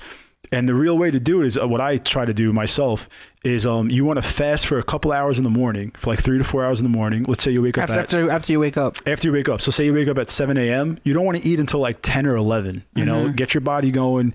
You're going to have a lot of energy. You have significant jumps in your energy also, not only your metabolism. But if you have your first meal, say 10, 11, then your last meal can be, 6 or 7 p.m. Which is more realistic than having a first meal, because you only have those 8 hours, and some people, they're such beasts, like they can get down to like 4 hours and they're eating crazy in those 4 hours. I mean, Kim was doing 24 hours sometimes. I was doing. I was like, that's a straight fast on a daily basis. I was doing 16 to 18 hours. Wow. But it did get to a point, and this was inspired by one of my friends. He does a 24 to 48 hour fast. Wow. But he's very on that psychological, like spiritual and all that stuff. Apparently, I've never done that, but apparently it's super beneficial. It's trippy, man. Yeah. The first time I did 24-hour fasting, like I remember specifically at 22 hours, bro, I was dying. I was like, I need to get some, like I was getting to a point of desperation where I needed to get some food in my stomach. But then once it got to like 23, 24, it went away. I was not hungry again. That, what's that thing called when you run? The second breath? Or second wind. Second wind. That's basic. Because like the one thing, and I'll tell people, like, you gotta really know your body and know what you're doing. Like if you go into a fast, I realistically say don't come straight from like shitty foods and alcohol or drugs or whatever you have in your body, because that's all gonna come out. That's what fasting kind of is. It's kind of like it's a detox. Yeah, it's detoxing your body. So you have to understand, like, maybe go into a fast kind of light, like drink juices, eat vegetables, do something clean, because you will feel it. You'll get really bad headache. Jumping right into the fire. You'll really, because I get super bad headaches. I think that could be I think it could be dangerous too. Yeah, like that's stressing your body out. Technically. Your body's it's a machine. It's used to operating a certain way. So when you just completely change it up, it's like, what the fuck are we doing? Yeah. And that's why you actually, so back to the dieting thing. We actually encourage, like when clients want to sign up, we don't tell them do 7 days a week, because that would be more meals for them to order, which means more money for us. But that's not the most sustainable. You know what I mean? You're going to drive yourself crazy if you have to eat strictly healthy, 24/7 all the time. You don't give yourself a break. So, and actually they say cheat meals are good for manipulating your metabolism, because it's going to jumpstart your body's going to think, okay, we have to start burning these fats, and we have to start revving up. And then when it goes back down, it's gonna process foods much better because it had that jump. You know what I mean? This sounds like total bro science, but I have some experience in this. Now, I think there is some there's good reason to do like cheat meals, but I think where people mess it up is when they turn a cheat meal into a cheat weekend. Yeah. You know what I mean? They keep doing it every night. Taco Bell every day. Yeah. Or like they'll eat something bad for breakfast and then eat something bad for lunch, and then they'll eat something bad the next day. It's like it just keeps going. You know what I mean? Yeah. So one meal is not gonna set you back. I'm a victim of it, man. I'm a victim of it. Me too. When I came out here, bro, I'm living with my girl now, and it's like we eat bad all the time. Yeah. And then I'll be like, I want to get back on my diet. And I'll do it for like 3 days, and I'll feel fucking great by the 4th day. But then just that one decision to say, let's get pizza tonight. Yeah. Then the next day it's like, I can go for some Chinese. Like the bad habits start again too. It's like you think you can just take that one meal, but it takes really discipline to stick to that. I do like that one thing I heard. It's like why we have that gluttony or whatever is just because the survival in us was back in the day, try like this is caveman time, whatever you want to call it. Right. And when we found food, that was the only time you're ever going to get food for the next 6-7 days. So it's you're like pursuing it. You have to eat it all. That's why people have that urgency to eat as much as possible on their plate because they feel it's a survival thing almost. Right. Which that could be bullshit, but I'll tell you a funny story. So when I told you I lived in Florida for a year, when I moved down there, one of my best friends just got out of prison, and he was in prison I think for like 5 or 6 years. He was in there for a while. Then when he got out, he told me to come live with him. I had nothing going on, so I came down there. But one thing I remember, I'll never forget, the way he used to eat. We would sit down and eat at a restaurant, and he would scarf up the plate in like 3 minutes. And I'd be like, dude, like, relax, like enjoy your food. But he was doing that because in prison, those survival instincts come up. So there you go. The only food you're gonna get are the meals that they're providing you. You know what I mean? Like, and it's gonna be ration. Like you don't have endless supplies of food, so it's important that it's also gross, probably. Yeah, he used to tell me. Well, actually, he came back making some bomb things. He made like some sausage and biscuits that were like cheap ass ingredients, but they were fucking amazing. But yeah, he used to eat like that, and I think it's the survival thing. It's just like, oh damn, this is all I'm gonna get. Yeah, and ain't nobody else gonna get this food. This is my food, so I'm gonna make sure I get it. It used to trip me out. I used to tell him like, dude, like relax, bro. Like you're home. Like you don't have to be like that. He's like, nah, man. I like eating like this. I'm like, all right. Damn, yeah. So your clients, would you say, are mostly people who are in the health industry, as far as like they're athletes or they're power lifters or working out? No, man, they're actually mostly the blue collar regular people. Really? Yeah. Nurses, people who work in offices. And why do you think people have found a new lifestyle in meal preps? Because it's so convenient, you know what I mean? Like and depending on who you get it from, the food, like our food, I believe is really good because before anything, I'm a chef. It looks amazing on the website. Thank you. Yeah. I'm a chef before anything. Before I'm a businessman, before I'm here to make money, before anything, I'm a chef. So I want to make sure I'm putting out good product. So the food quality is really good. The convenience aspect, you keep your kitchen clean, it's delivered right to you. You don't got to go grocery shopping. It's, and if you do the right packages, it could save you money. And if you calculate the money that you're spending when you order out, like if you guys go on Grubhub right now, just try to order a salad. Try to order a salad. It's going to cost you about $15 with delivery and everything. I'll tell you what I'll do right now, though. I'll make a new account. I'll use the $100 off. There we go. Free delivery. That's right. That's laborious, but hey, if it's worth it, Yeah, but yeah. So it's really a convenient thing, and also it actually kind of creates a community too. Because like when people shout us out in their stories, we share that, and I'll notice like when I click on somebody's profile, like, oh, this person's following that person, and the only way they know each other is through our social media, because like they'll be like on opposite ends of the country, right? So it kind of like it forces people to kind of have this community of like healthy eating and just Plus, I think I don't mean to cut you off, but I think there's also like, especially in Vegas, and this may be different in different parts of the world, but in Vegas, man, there are so many options when it comes to eating out. Oh yeah, right? It's 24 hours. The food here is so good too, man. Yeah, first of all, it's really good. It's mostly 24 hours to a lot of places. I mean, they close at 1, 2 in the morning. Yep. But the fact that you can drive down the street and have 30 different options on one side of the street, right? There's a McDonald's on every corner. Yeah, and it's so cheap. And now McDonald's delivers to you. You know, like you on Uber Eats. Taco Bell delivers now too. Everybody does, man. Convenience is the way of the world now. You know, making things available, easier. How fast can you get? Yeah, more simplistic. Like we're actually trying to develop an app. Camera angle. There you go. Wait, it's been, bro. You're watching. You gotta stop watching. Oh. That's the live stream. Oh, is it? Yeah. Oh, the live stream ended. I don't know if you noticed. No, it's still on. Damn it! Why would you cut us off like that? All right. So yeah, we're in a fast, convenient industry right now.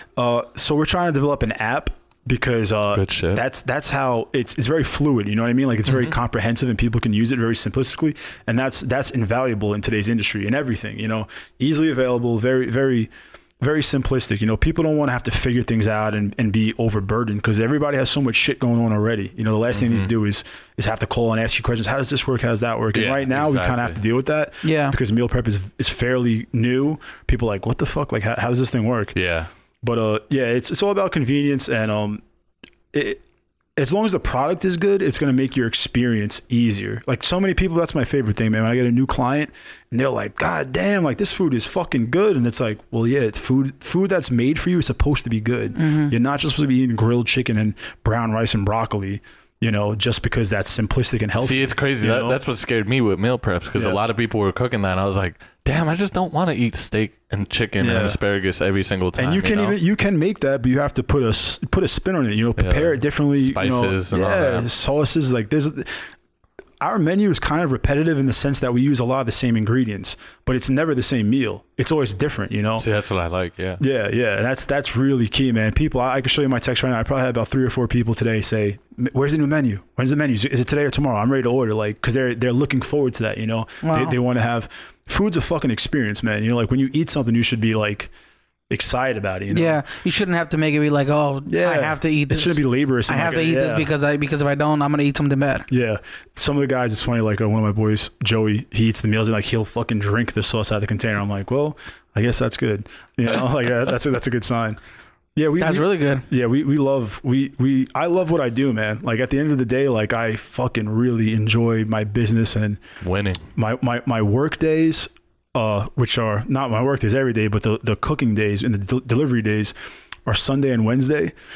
Saturday night and Tuesday night, I go to sleep kind of like a little anxious and like excited. Like it's a challenge, you know what I mean? Like it's a lot of work that's got to go into it. I know it's important to people. Like I look forward to it, you know.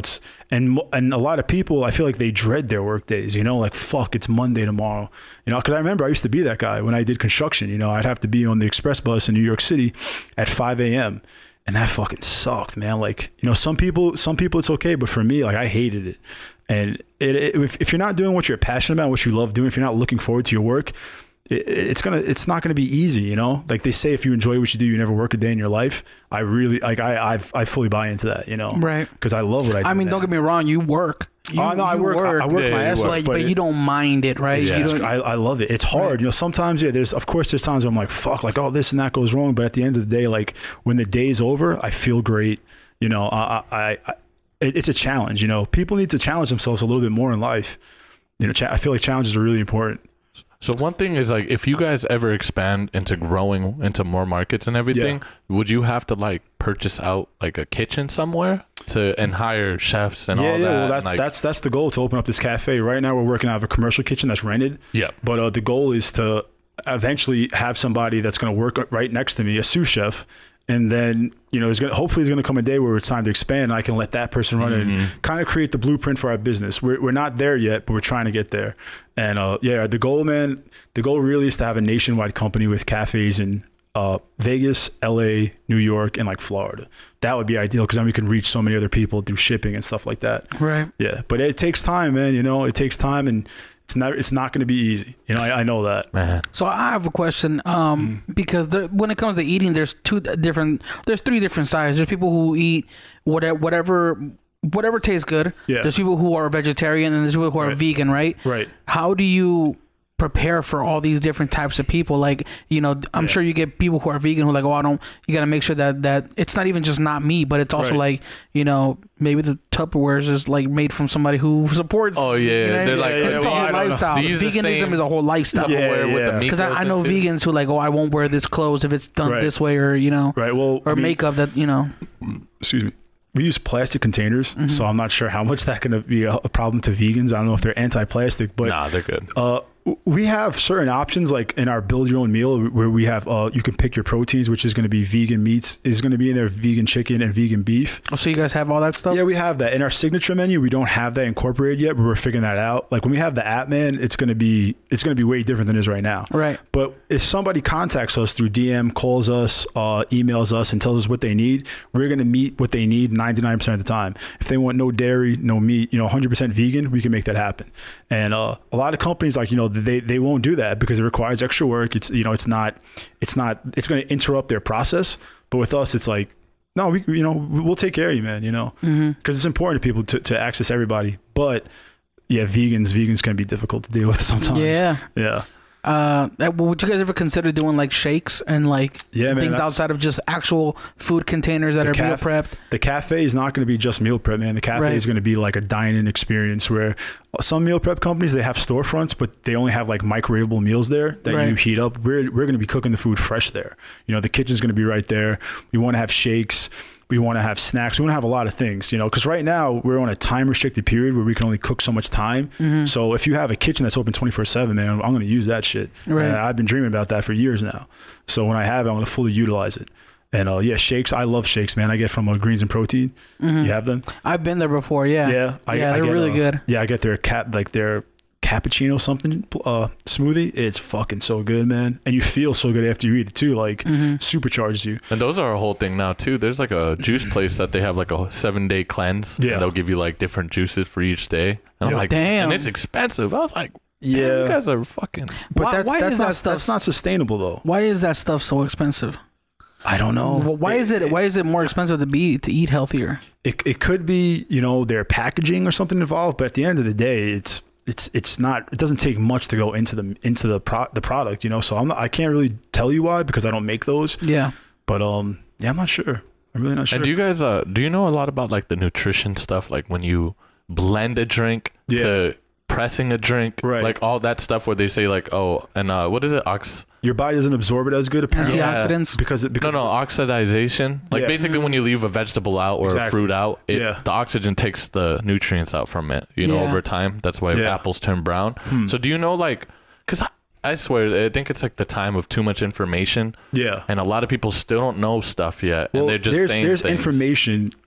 So you guys know what confirmation bias is? Like whatever you want to believe, like whatever you're looking for the answer to be, you can find that answer. Yeah. But if you want the actual factual, you got to go to scientists.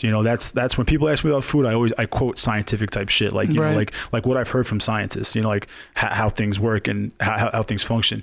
And the juice blending. So what I've heard about that is that because you're breaking down the fiber, like the fibers, the materials, your body doesn't absorb it. It passes through too quickly for your body to actually fully absorb the nutrients. But you get some of it, right? You get some of it for sure. But like if you eat the food itself while your body's breaking it down, it's also digesting it and absorbing it a little bit more. Where you're going to pass it through quicker if it's a juice. Because it just trips me out. Because they even say like, oh, when you cook your asparagus or your broccoli, that takes out the nutrients because you're heating it up, and at a certain level of heat, you're diminishing to a little bit. That's why I get confused. I'm like, okay, you're still gonna get nutrients in food if it's cooked. You're just gonna get more if it's raw. But if you fucking take a bite out of a raw piece of broccoli, it's not very enjoyable. So sacrifice a little bit of nutrients and enjoy your food. That's what I say. Because I know my powder drinks for sure they have a lot of good stuff in it. Right. But I know 100% my body isn't absorbing it all. Right. I can tell you one thing though. Yeah. I feel better when I do that than I fucking go eat. Yeah. Del Taco, of course, or Taco Bell. You know what I mean? So that's what I always outweigh. It's like sludge in your system sometimes, you know, man. And I myself, so I got off my diet, and now I'm getting back into it. And just the couple of days, you feel the difference. Like, your body's like, this is what we're supposed to be doing. You're not supposed to be eating shit all the time. And people have bad habits like eating right before bed is really bad for you. I heard about that. I heard that you're supposed to wait at least 3 hours before you go to bed. And it does make sense why. Yeah. You're just laying down. You're not utilizing the fuel, it's just storing as fat. Yeah. That's it. Same thing with like having to not look at your phone before you go to bed. Yeah. Because apparently like your phone puts out blue light. Oh. And it suppresses the melatonin, the natural melatonin in your head. Yeah. So you actually don't you don't fall asleep as fast. Right. As opposed to like now you have the phones with the yellow light, then you're. So is that more of like a REM sleep cycle fuck up, or is it just? It just has to do with the melatonin.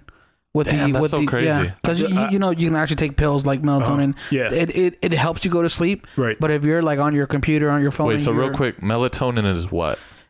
Bro. I'm pretty sure it's a chemical that's released. That's naturally produced. Yeah. Like when you sleep, like when you're in a deep sleep, you produce melatonin.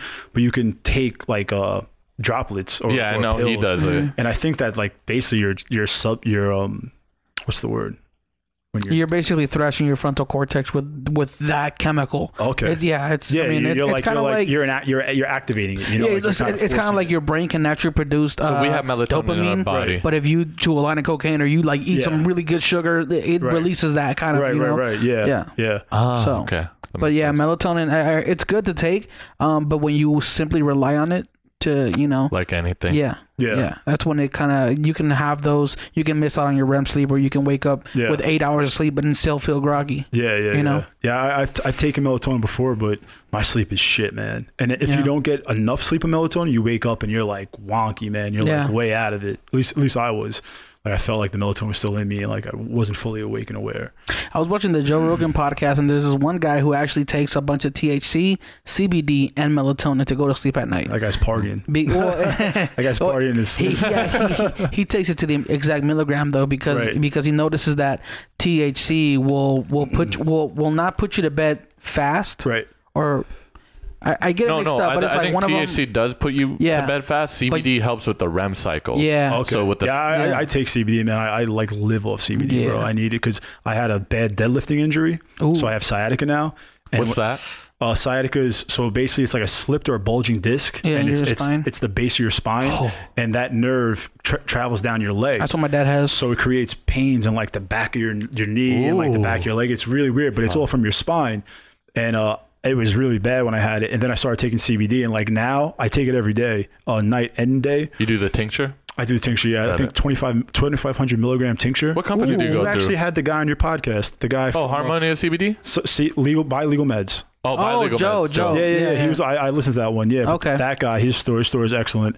And if I miss that for like 2 days, bro, my sciatica starts coming back. Yep. I have a toothache that comes back. Like CBD is like one of those miracle drugs. Like it's curing more shit than you know. Yeah. It's anxiety levels, sleep, like you guys said, and just focus, everything. I love it. Medication, man. It's another thing. Like fucking so many medications now, man, for everything. Have you tried those bag injections for your sciatica? Because they have those. What, the stem cells? No. Jesus. Go down that rabbit hole, man. Yeah. No, I haven't. I went to a chiropractor though. Oh, you did? Yeah, and he didn't do shit. No. Nothing. I went to him like 2 or 3 times, and people were like, oh, it's just a bad chiropractor. You better believe he charged you for it too. No, so he actually was one of my client's neighbors, and the first time was free. The second and third time he charged me. Oh, okay. So it was like $50 for like half an hour or something like that, or an hour. But it was didn't do anything, man. How do you feel about natural healing? Letting crystals come and take over your body. I dated a girl that was into that stuff, and I was just like, she would have her crystal necklace on all the time, and like the energy of this place is very strange. I'm like, you're very strange. Hey man, look. Yeah. I'll say like I won't knock it, but it's just not for me, bro. Yeah, I say that whole thing is to me. I believe more than anything, it's the placebo effect, and I know people hate that word so much, but I always gotta bring it up. It's 100%. But I can say it if you want to say it more confident. It's the power of the mind, 100%. And with the power of the mind, you can accomplish anything. Man. I think you can be anything if you really believed in it. Yeah. That's why when you see ghosts, because you fucking believe the fuck out that ghost. And it's gonna come. It's gonna 100%. Come up. People have different experiences, and it's like, it's all your interpretation. Like if you believe something happens, then you can convince yourself of crazy stuff. And what does that mean? Like it's not like saying that it didn't happen. Yeah. But it was a real experience. You can't say that didn't technically happen because you felt that way, and it gets kind of weird, like how strong the mind can get. Yeah. That's why there's different types of human beings. Like, you guys know who Wim Hof is? You guys know who Wim Hof is? So Wim Hof is this guy. I think he's from like Sweden or one of those places, and he does polar like dives into ice water. Oh, the guy. It's funny. I just watched him. He does the breathing technique. Yeah. I do that in my pool. I go in my pool and I just sit there. I think you sent me the video, right? Yeah. That guy. So what he practices like different techniques of breathing and doing this and that, but that guy's mind is like concrete. Like his belief of like everything is, that's why he's a superhuman. He's not blessed with any special genetics that make him be able to endure cold. Yeah. He's blessed with a heart, an iron concrete mind that he can just say like this is like, he can deal with things a lot differently. Yeah. And a lot. That's, man. People got to really start tapping in, because that's the whole thing of challenging yourself. Yeah, I believe all humans have it. Yeah, everybody's capabilities. Once you've done something 1 or 2 times, okay, I can do that. Well, what else can I do? Then when you start conquering challenges, you start tapping into your capabilities. And I feel like a lot of people, like, they're so full of doubt and like angst sometimes because they're just not challenging. They're not proving things to themselves enough. You don't have nothing to prove to anybody. In today's society, it's all about, showing things off and this and that. But at the end of the day, it's really about how you feel about yourself, and yeah, man. Yeah, Instagram. Can I talk about that for a second? Yeah, I was actually gonna ask you about about your business and Instagram and how all that works, like versus getting clients from your website and social media. So I realized back in 2015 when I started that Instagram was a tool for whatever you want it to be. If you want it to be to show off your ass, validation, show off your art, validation, networking, comedy, whatever you want it to be, it can be. It's a tool.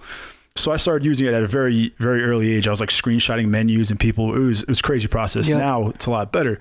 But the thing about Instagram is like you can meet people and they're 2 different people. There's somebody on Instagram and there's somebody in real life. Yep. Like they're 2 separate people.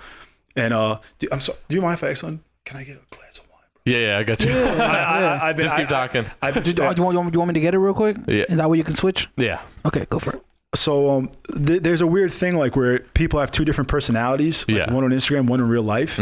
And I'll tell you a story. So I was hanging out at one of my friend's house, and this is in Las Vegas, and there was some girl there, and I brought over a bottle of liquor, and I think the girl might have said 2 or 3 words the whole time I was there. Yeah. But when I got there, I was like, "Oh, you guys need something to drink? Like, I'll go to the store and get something to drink." Came back with a big ass Magnum of Ciroc. The girl said maybe 2 words to me, right? I put the bottle down on the table. She grabbed the bottle right away, started taking selfies with it, and put it on her story. Oh, wow. I didn't know who the hell this girl was, right? So I asked my friend, like, yo, what was up with that? He's like, oh, that's this chick, blah, blah, blah. And he's like, yeah, she's using social media. She has a huge following. So I check out her page. She has like 2 or 3 million fucking followers. Jeez. Thank you. And on her page, she's like acting like she's super talkative and like, very community-like. But in person, she wasn't saying a fucking word. She wasn't saying anything. So I was like, that's so weird to like, if I didn't meet her, I would think that she was somebody completely different than the person that I met. And I think that's becoming a thing in society, like where. What do you feel about that? Like, isn't that kind of a little weird? Because you're faking. It makes me super uncomfortable. It's like a Black Mirror. Yeah, it makes me uncomfortable. But also, is it like acting? Because you know how actors have to completely change their whole personality. That's sometimes. true. Well, it's true. It's like the Matrix. It's like you're choosing to live your life through that instead of through your body. Yeah, like what's around you. You're in this digital thing. It is a separate world. The internet is a whole different world. But like you said, it's a tool. Exactly. And if she makes money from it, I'm not hating. But if she's, I hope she's happy. That's all I gotta say. If she's happy, she's making money. She was a nice girl. She was very quiet, very shy. She seemed to be really introverted, and her Instagram was extremely extroverted. I was like, that's kind of weird. Yeah. And I'm not.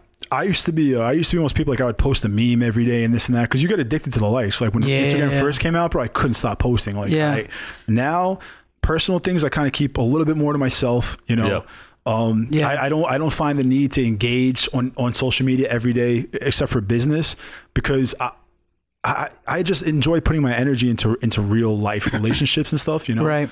Like I think that also comes with getting older, right? Yeah, 100%. Like you take personal relationships a lot more serious, which is why when you're in high school, you can have 1,000 friends, but as you get older, you narrow it down to like 2 or 3. You know what I mean? Yeah.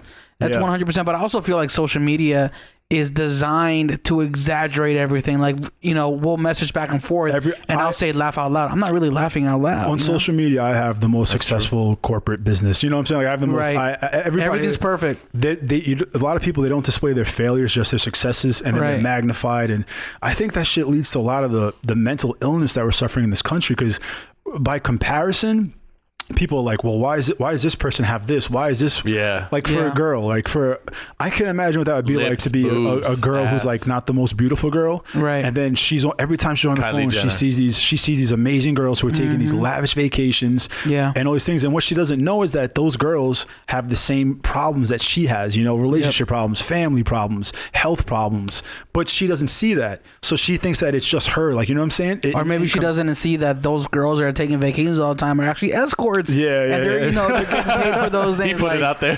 I'm just saying, a lot of these girls, bro, there's a lot of escorts on Instagram that you don't know. If you see them traveling back and forth, I mean, they got something. Or they just got like a rich family. But they ain't tagging. Or maybe they did. But they ain't tagging that sponsor though. Exactly. That sponsor's getting pissed off. You better start tagging them. There's definitely a whole study that's been done about it, man. And I heard Joe Rogan talking about it, but essentially, like, can you imagine being a 10-year-old growing up in the you know, because he was saying, like, you know, back in the day we would go to school, we would have a hard day at school with some shitty people, whatever, come home and get to relax from it. Right. But now you're surrounded by it. Now you're constantly surrounded by those people at school, those people at work, those people at everywhere. You know, everyone's on your phone. You know.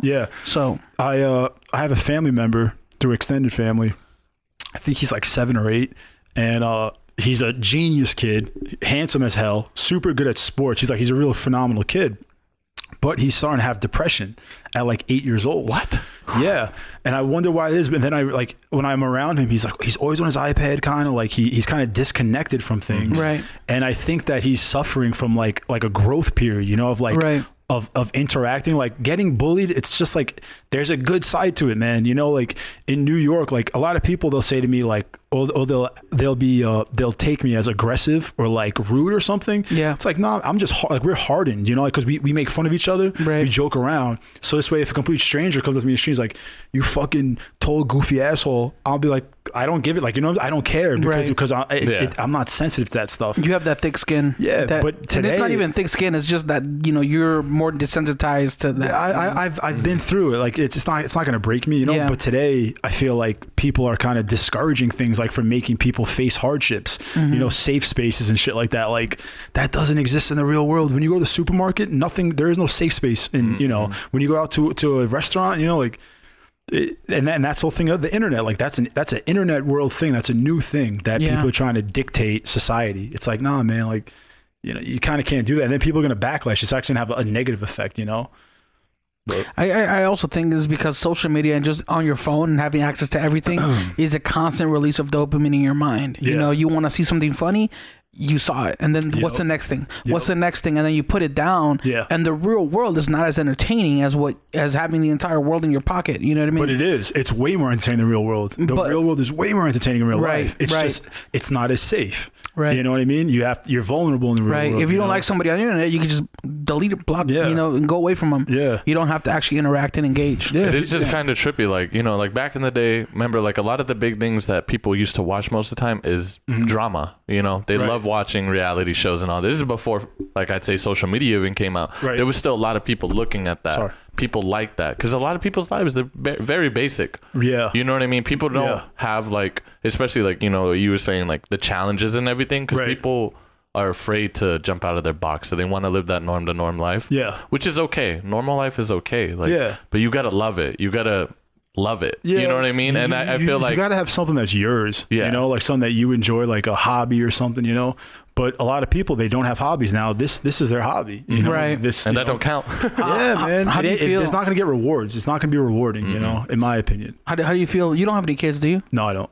How do you feel about parents who raise their kids like as using the phone as a babysitter, right? Like your kid starts crying, he's 2 years old, you give him the iPad, you give him the phone. Like how do you feel about that? A lot of those parents themselves are probably childlike minded and they're obsessed with their phone too, you know? Like if I did have a kid, man, when I hang out with kids, I fucking love hanging out with kids, man. They're so interesting and they have such unique thoughts and like you can learn from kids. But if you put them inside that realm of just being stuck on social media or whatever they're doing, it's like, you know, what's the chance that kid's going to be an app developer or a website? You know what I'm saying? Like something tech. Probably not many, but he's also not going to have the social skills that you need to have in the real world that you're not going to get online. See, the thing is like when you're in an uncomfortable space, like in a crowded area, you have to learn like, okay, how do I calm myself down? How do I meet this, how do you do certain things? When you're on your phone, you're in social, but you're like hiding. Yeah. You're in society, but you're guarded. Yeah, exactly. And that's when you get weird shit like haters, man. Like, what are they called? Trolls? Yeah. People just like who tweet like crazy shit, like disgusting things. I'll see them, on Instagram, they'll have like no profile picture. And I'm like, what the fuck made that person that way? Yeah. Like, I genuinely don't get it. Like, I really don't get it. But that's a new thing. 20 years ago, you could not talk shit to somebody without them knowing without them knowing. Yeah. And it's getting to that person. The people like it's a faceless name, but it's a real comment. Somebody's really saying that to you, So like people are getting hurt from it, and it's so weird, dude. Like, I always say if I do, I'd love to sell my business one day, like and go into other things. I'd get the hell off social media, bro. Like I really don't see myself on social media in 10 years. I really don't. Mm-hmm. That's one of the things that I always we always talk about. The only reason we keep social media is because it's a way of getting business or finding new clients and things like that. Now, granted, like, yes, that is not all that I use social media for. Right. Sometimes I'm on YouTube and I'm watching a podcast or I'm watching like a new video, a tutorial, but it's always to kind of like expand on like gain more knowledge. Yeah, right? You're learning. That's what I use it for. Yeah. Now there is like a 10% time where I'm just like looking at memes, maybe. Right. But it's not what I primarily use it for. Right. Yeah. I mean, and it's there. Like you start scrolling, you have intentions. That shit happens to me all the time. Yeah. I catch myself. I'll pick my phone up to do something. Yeah. And next thing you know, I'm fucking. I'm back on like 3 weeks ago to some comments from. You know what I'm saying? I hate that, and it's crazy. It's so weird. You go on autopilot sometimes. And you're like, yo, what the fuck am I doing? And then you're like, shit. My girlfriend, she deletes her social media sometimes, which is cool. Super smart. Because she knows about it, but when she gets back on, like she kind of deleted it for a few months. She'll go back on. Now she came back on like a couple of weeks ago. She's back on it. Yeah, we're like, I come home, like she'll be fucking scrolling. I'll say like, what are you doing? She'll be like, I know I have a problem. Like she jokes about it, but she's aware. Yeah. A lot of people, they don't even realize like you waste the whole thing now, like where you can see your screen time on your phone. Yeah. Bro, people are, mine went down. I think it was like, I'm like 2 hours or 3 hours, like two and a half hours a day. Right. But it's hard though when you have your business based off of it. Yeah. It's super hard, especially like, if we're out at dinner on a Friday night and that's like my sales night, it's like, what do? Do you be polite and like say I'll deal with it later and miss that potential $1,000 sale? Right. Or do you attend to it? So that's that business life. There's a fine balance to it, I have a question for you guys though, which I was very curious about. Oh, go ahead, man. How did you guys start this? Because this is definitely not like a random thought. Like this took some work and like some real creativity. To be honest, you want to answer it? Like We'll go back and forth because maybe you have a different idea of how we started it. But a long time ago, like we've been working together for, I don't know, like 6 years now, 7 years. Like that, we've known each other. Yeah, like known each other and like just been kind of like 6 or 7 years. So I'd say like when we opened up like this little photo studio downtown. This is 3 years ago. Yeah, 2015, so 4 years ago. You guys opened it yourself? Yeah. Okay. So how old are you guys when you started being entrepreneurs? I don't even consider myself yet. So, no. So me too. Real entrepreneurs, you'll never see on our bio entrepreneur. You ain't gonna see that shit because we're fucking just workers, right? But we work for ourselves, right? But I love that you said that. So the thing is when I was I want to say 18 or 19 years old, I wanted to be an audio engineer. I wanted to have my own recording studio, because I love recording artists and mixing their music and putting out music, right? And I had a studio in my parents' basement. I was 18. I was in like high school, college. Making hella money. I was making like $400 or $500 a weekend, like just recording rappers here and there. Yeah. And it was enough for me to quit my job at Radio Shack. Nice. But it was just like constantly was that more than you were taking home from Radio Shack? Oh, easy. It was easy. Right? Radio Shack, you were getting paid $750 an hour. And it wasn't even a full time thing. So it's like so I think my lowest paycheck at Radio Shack was like maybe $36 one time. What? $36, and it's because I worked probably a full day of work too. It was like I want to say like it was like a 5 or 6 hour shift, and it was only that one day that week. But anyways, I wanted to be an audio engineer and I had my own recording studio in my basement. Right. Is that why you worked at Radio Shack, to be in that environment? Nah. No. It was close to the house. I was going to college and I was doing But you probably got access to some pretty cool instruments and like recording shit. Yeah. Radio Shack is not as tech as people make it out to be. Maybe back in the day it used to be. I remember you used to walk in. Yeah, you used to have like keyboards. Yeah, it was tight. Yeah. But when it became just like chargers. Batteries. When I was working there, it was very like stuff from like 10, 20 years ago already. Right. So it's like it was on its way out. Oh, okay. But anyways, I had my studio downstairs in my parents' basement, and then one of the rappers that came to record in my studio, Chuck was filming a video for him, like a behind the scenes video. Okay. So you're what, 16 at the time? Because I'm 2 or 3 years older than you. What was it? Yeah. No, I think this was 2012. It was right? 2012. Yeah, so 6, 7, 8, 6. So I was 22. 20. I was 22 years old at the time. I was like 19 you were 19, 20. Yeah. Okay. And I saw him like, you know, I was not connected into the whole community out here in Vegas. Right. He's one of the first people I see that has a camera, and I'm like, oh, you have a digital camera too? Okay. So then the artist is recording. I'm over here talking to Chuck the whole time, like, what kind of camera is that? We're geeking out. We switched numbers because we just instantly clicked off, you know. Yeah. But it was one of those, you know, magical things. So and then ever since from there, we kind of been doing stuff. Yeah. And then we opened that studio. And then like in that time we were trying to start a podcast, I think, and we recorded 1 or 2, and it's just like so we've always been big on podcasts too. Okay. And we wanted to start a podcast together, but we didn't know what it was going to be, what we were going to talk about. So we decided. What would you call this? Because it's weird and it's fucking beautiful, but it's its own thing. So how would you define it? If somebody were to say, "What's your podcast about?" What would you say? What is this podcast about? Yeah. Oh, we just sit down and have conversations with entrepreneurs, creators, and hustlers. So there's no narrative that's going to dictate, like, this is like we have one specific thing. You're just open to pretty much anything. Yeah, that's awesome. And that's the thing, is we wanted to be able to bring somebody who, like yourself, who is a complete entrepreneur and has a rich history, and at the same time, maybe next week we'll bring in a prostitute and talk about why she decided to do what she wanted to do. Because at the same time, and we decided it was going to be a selfish thing. We want ourselves to learn and be entertained as much as possible. You know what I mean? Well, that's the whole mission of life. And I think that's why you become entrepreneurs, because you guys, I'm sure you know this, but for the people at home who don't know this, the thing about entrepreneurs is that we love the challenges. We love learning, you know, because learning is a fucking challenge. Yeah. Learning is not easy. Question everything. Question everything, you know? So you guys, I'm like, the motivation in the back of your mind is that you're just curious, you know, like you want to learn, you know, you want to pursue, you want to see how far you can take things. Plus, I feel like another secret motive that we had was that it was an outlet for us to meet people that we wouldn't ordinarily meet. Right. Yeah. So we have people who, Vegas is the center for like people who come from all over the world. It's a very transient city, right? People come for conventions from Florida, from Dubai, everywhere in the world, right? So by us telling them, hey, we love to we love what you do, we love your background, we want to kind of ask you some questions. Would you be open to be on the podcast? Right. You know, it's kind of an outlet for us to get to know them, and you guys are very warm and welcoming. Like, oh, thank you. There was absolutely zero weirdness coming here. It was like it's like I knew you guys almost. You know what I mean? It's like, these guys are cool as shit. And that's the thing, is like a lot of people that we bring on here, it's the first time ever meeting them. Us right now, this is the first time meeting each other.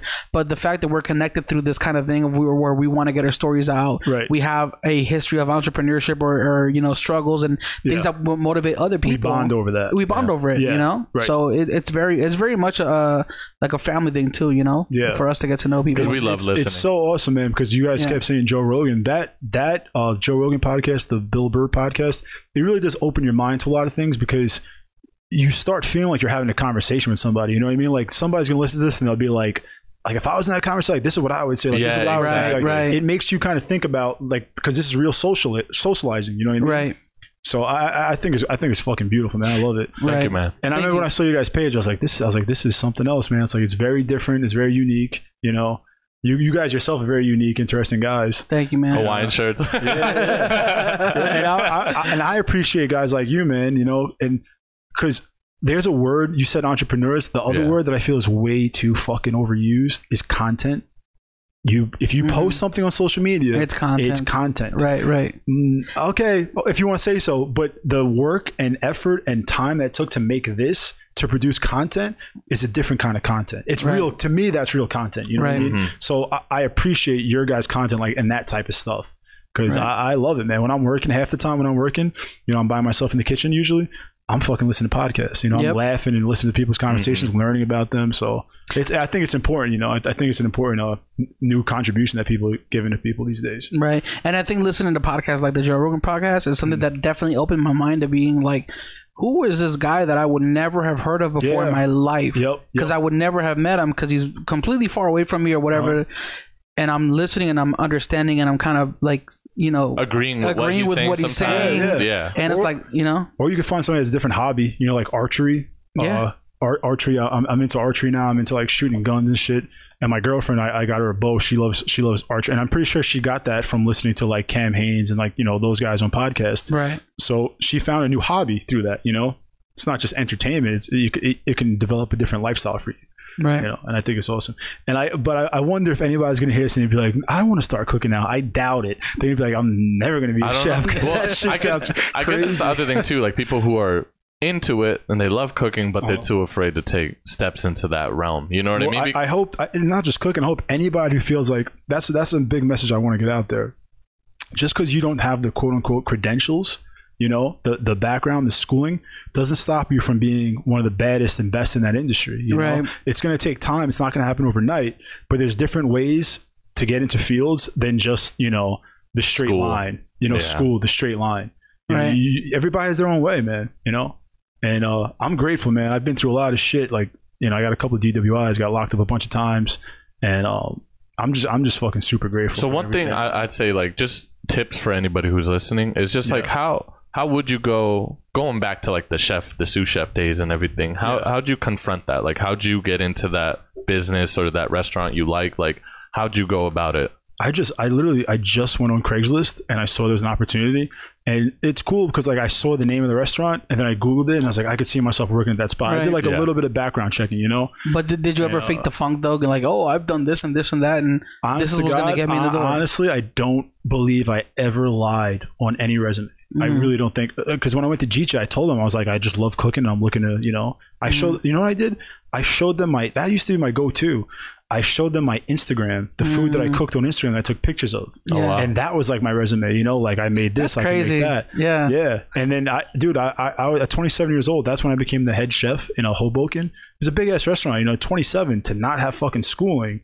Right. It's super rare. But the reason why that happens is because I was ballsy about things. You know what I mean? Like I took on challenges that confidence. Yeah. I wasn't ready, dude. I was not ready to have that. And my boss and my manager, they'll tell you, like, he wasn't ready, but I still did it. I learned, like, by the end of that, you know, I had a weird twist and turn to it, but by the end of those 6 months, I was running that thing like I was running like a pro, you know, like, and it's part of your personality and your nature too. You won't get beat down by it. You know, like the experience you had with the guy who fired you because you opened up a can. Yeah. You know, you could have been like, okay, well, I'm done with this industry. It sucks. No, and I think I did have that thought for a while because everybody does. It was brutal, man. Like that, it was so embarrassing to my ego. Right. Like it fucking broke me. I was like, God, I didn't know that could happen to me. You know, like I didn't know somebody could just shit on me in front of everybody and make me do the walk of shame. I never thought that would happen. That happened to me too, man. Don't worry. Like it happened on a photo job. I was like, and it was crazy too because like the thing is, like I did this job, right? And this is way before when I was just starting. Like I didn't know really anything about photography. I charged really small amount, but we weren't even shooting for this business, right? I was shooting for this guy doing the graphic design for this business. I don't know what he's talking about. Yeah. So it was a lawyer guy, and I was taking photos, right? My flash didn't work. Like it was acting weird because I had an older camera, and I bought this camera by myself working this skate job that barely paid me anything. So I didn't really have. Is he like sitting at like a desk, like looking like very stern? Yeah, like so I was just taking photos of like the whole thing. He comes in, I'm taking photos of him. They're looking good because like those rooms had light. You know, my flash wasn't working. But then we go to this other room to take photos of the employees, and I'm literally like, I don't have any lighting. There's no windows in here.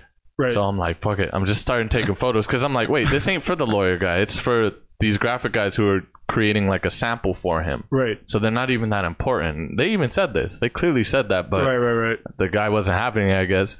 So I'm taking the photos, and this fool's like staring over me, and I'm like, oh, this never happened to me. I'm all new to this. And then he's like, let me see that camera. And he looks through the photos. He's like, I don't want this shit. And I was like, this is the lawyer saying and I was like, wait, what? Pretty big lawyers too out here in Vegas. He's like, yeah. You see that guy that's on all the billboards? No. Okay. I don't know why that guy has a face. It's kind of weird. What is it?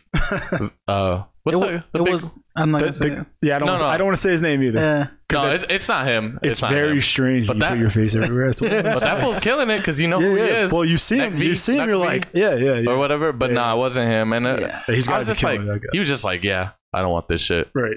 You guys can go. And I was like, Whoa. Now, did you get paid from that, or were you just... Well, because it was from the other guys, so I was like, yeah, you guys can just pay me $50. I didn't know we were gonna... I literally thought this was for you guys, not for the lawyer guy. Right, you guys are gonna use this as a sample. Right. See, and it so tripped me out, but it made me... It did kill my, like, whole vibe. I was like, whoa. And at the end of the day... Start questioning yourself, doubting yourself. Damn. Like, It's also, I would say, too, in your defense, it's one of those days where you're in your beginning, starting out days, and it's also, you don't understand communication and setting expectations, right? Exactly. If I go shoot a job right now, you better believe I'm asking 1,000 questions. Like, what am I shooting? Who is it for? What rights are they going to have to these images? Like, you have an agenda of things to ask, as opposed to back in the day. Oh, can you go shoot this? It's for this thing. Okay, well, how much does it pay? Oh, it's 100. Okay, well. You become vetted. You know, like you really learn from just hands on. And I'll tell that to anybody. Did you go to any like filmography school or anything like that? I did everything from like scratch, and this was before even YouTube. Like because my homie was shooting in 2008, and I picked up his camera, and I was like, whoa, this is dope. So all there was f-stoppers, I think, forums, Film Riot, on how to shoot stuff. Even 2008. Oh no, I don't know. Yeah, maybe. I don't think YouTube was a thing. Like I remember YouTube was just literally. You're right. It was more like 2012. Yeah, so I was learning photography straight up from like Facebook was around 2007, 2008. That was around back then. Yeah, it was. But MySpace was still like killing it. If you think about 2007, 2008 on YouTube, it wasn't nowhere what it was right now. I can't remember it, to be honest. It didn't look very user friendly. Yeah. You know, we used to have the rating system still, you know. Bro, that's so crazy. It was when it was square. MySpace. The resolution was MySpace bulletin boards. Good time. It was more like a blog site, really. If you ever Google your name, usually, like if you had a MySpace, those would be like the top photos of you would be like from MySpace. I don't know why, but if you Google your own name, and like MySpace photos pop up, it's the fucking funniest shit ever. Good times. The internet, man. When the internet first started out, you know. That was when the internet was innocent and. So you know they say like we're like one of the most luckiest generations because we had life. Hold on. Card full. For real? Yeah, it just happened. It had to happen in like the last like 10 minutes. We're still recording on here. Okay. So we're good. Damn it. The world's smallest card. Did we lose everything? It's a 32 gigabyte, isn't it? No. We were literally like I think like an hour and 46 minutes when I looked. Okay. We're pretty far in this talk too. No, this is a 2 hour. We're already at 2 hours. We're going in. 15 minutes. Didn't get it. We're going in. I hope we really got you guys talking about your start, because I think people really. I didn't know. I didn't hear it on the podcast. Yeah, I never heard it on a podcast. Yeah, man. So I hope you guys got that shit. Yeah, thank you. And we'll have to we'll reenact it one day. yeah, for sure. This whole thing. No, we're recording twice. We record one on like the actual OB. I'm sure you guys are prepared for it. You guys have the setup. It just sucks because I don't like formatting this on the computer, because stuff happens sometimes when you format on computers. It's better to format in the device. Right. But you can't really select files. What kind of card is that? It's only 8 gig, because the thing is, if you use a bigger card on the H4Ns, they have difficult time reading it. It's weird because it's actually recording the audio through the top of that. No, we're going through XLR. That's just if you want to use the mic. This is just a backup, and then we're recording through there. So we have 2 just in case like this stuff happens. Dope. So how's the podcast so far? You guys think it's good? That's amazing, man. It's super interesting. I've never like sat there and listened to somebody. Conversational podcast we've had. Yeah, well, Joe, like I can't lie. Like Joe Vargas had like the bilingual Mets guy. Yeah. He had a very interesting story. Like I like good backstories that are just like, okay. You know what? I like that guy, because I think he does a lot of community like donation stuff. Like he contributes to community stuff a lot. Yeah. But he's also flashy as fuck on his Instagram. Yeah. Like he's showing off his new Lambo every month or two, and I'm like, okay, like it's cool that he's doing the charity thing, and he's doing the show off thing, which I think is like I think it's kind of cool. I mean, realistically, like that's his marketing. Like it is what it is. Like Ty Lopez does it too. You know, like he'd always like show his little Lamborghini in his books, and he's like read a book a day. And but it's crazy. I've actually listened to a lot of Ty Lopez. Yeah, he's definitely, he knows his shit too, you know, to a certain extent, and I like it too because he's he's very humble too. He'll take it back. There's a balance, you know. Balance. I think everything in life is balance. You know what I mean? Like, and you got to know you. Yeah, that's the whole thing. Like a lot of people, you can't be a Gary Vee, can't be a Ty Lopez, you can't be an Eckhart Tolle, you can't be a Tony Robbins. You got to be you and the best of you, basically. Some of my clients actually work for one of those guys. Brad Lea. You guys ever heard of him? Mm-mm. He was on Shark Tank and stuff like that, but a bunch of guys in his office are like my clients, so I follow him and I check his stuff out. And it's pretty interesting, you know, like the whole motivational thing, like it definitely speaks to people, you know, like you can definitely get through to some people. Yeah, but I think the problem is that sometimes people look at the motivational stuff and they never put it into practice. We're good. Well, that's the thing. Good? Okay. Yeah, and we're back. That's that's another thing about social media is like the quotes, you know, like the like the positivity shit. Like it's definitely good to be positive, but also be realist, you know, and like the kind of. You can't just post a quote and this is what I need, you know, like, right.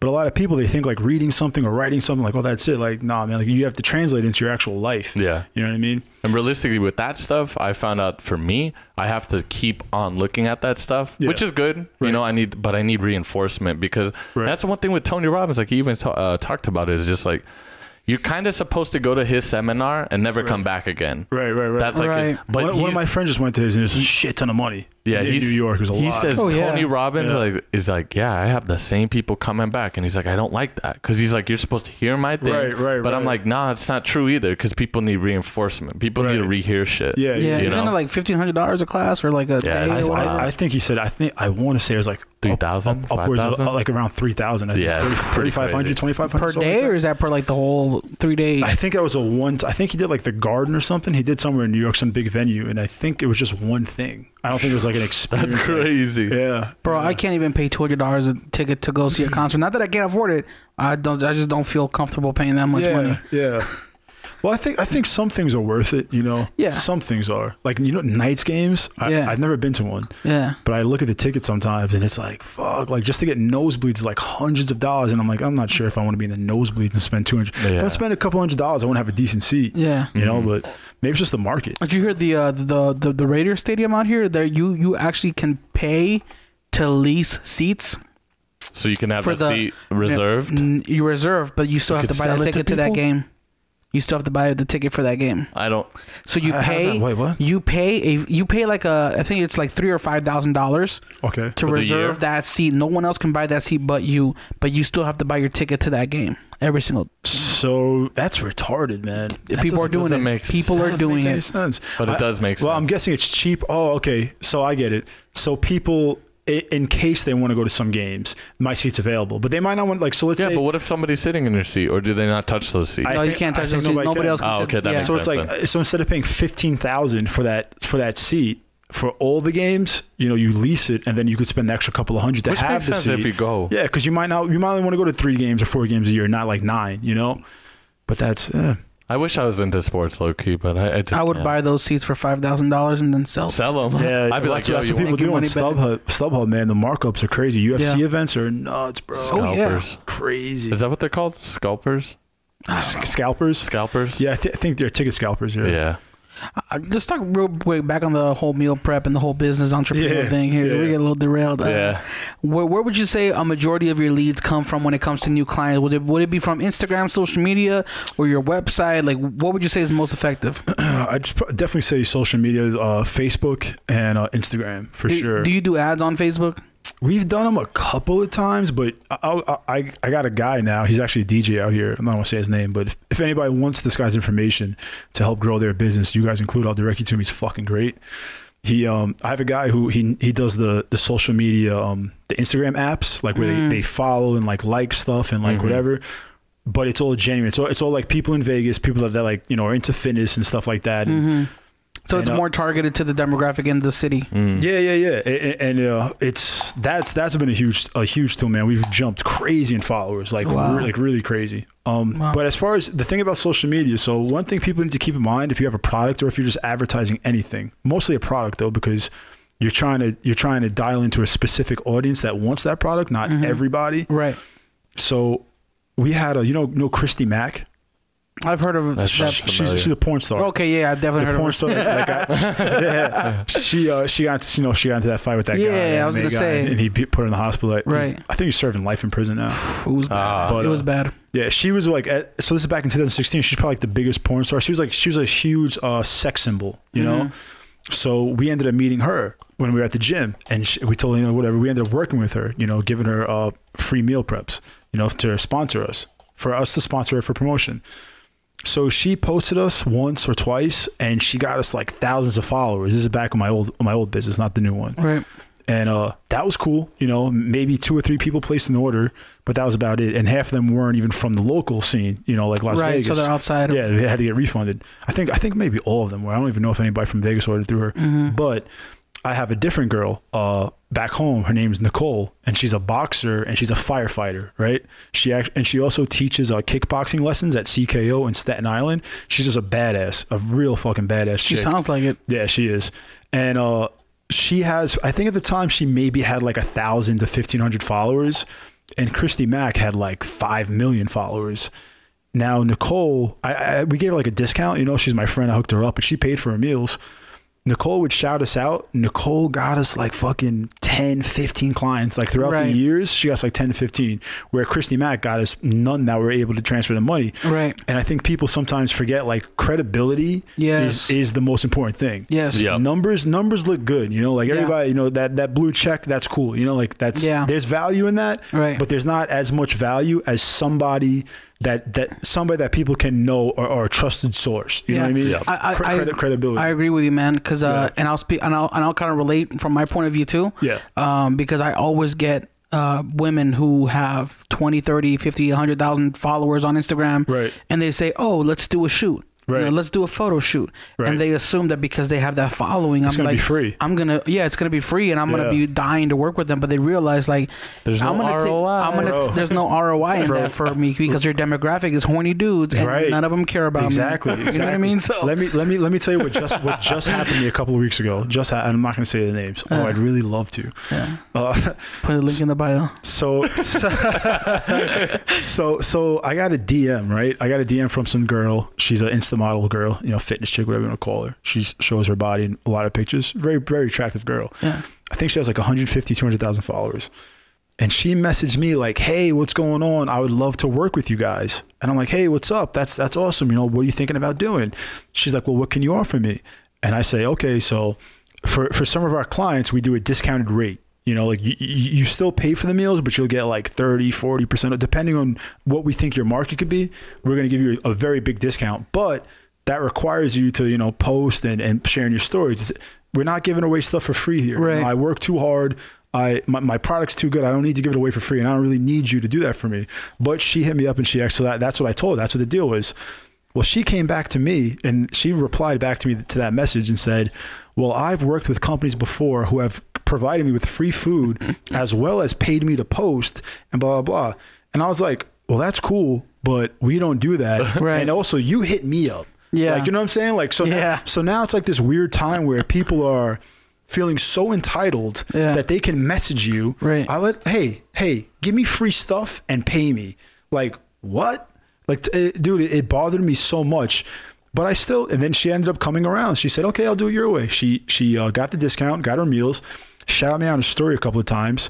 But then I did like a bunch of special shit for her because I fucked up one time, right? She lives in like Arizona for a part-time, whatever. So I told her, I thought the shipping rates to Arizona would be comparable to the ones in California. They weren't. They were about triple. Whoa. That's so weird. Yeah, but because so many packages go from Vegas to LA, that's why. A truck every day leaves Las Vegas and goes to LA. So it's not too hard. It's cheaper. But for next day in Arizona, it's a lot different. But I had already told, this is the kind of businessman I am. This is the kind of businessman you have to be. I told her I was going to send the meals. I ate, it was like almost $100, it's like $85. I ate that. That's more than what she paid for the food. So I ate that and I shipped it to her, right? Now she got those meals. She didn't shout us out. She didn't she kind of said thank you in a text, but she didn't there was no reciprocation, I felt like. So I said, "Oh, that was a red flag." And then back in Vegas, she came back and I gave her meals again and she didn't shout us again. And I told her, I was like, "Hey, what's going on? Like, we had an agreement, like the reason why I give this discounted rate, And she actually thought, so it's so funny. she thought that she called like an influencer rate or something like that. Yeah. She's like, I'll take your influencer rate.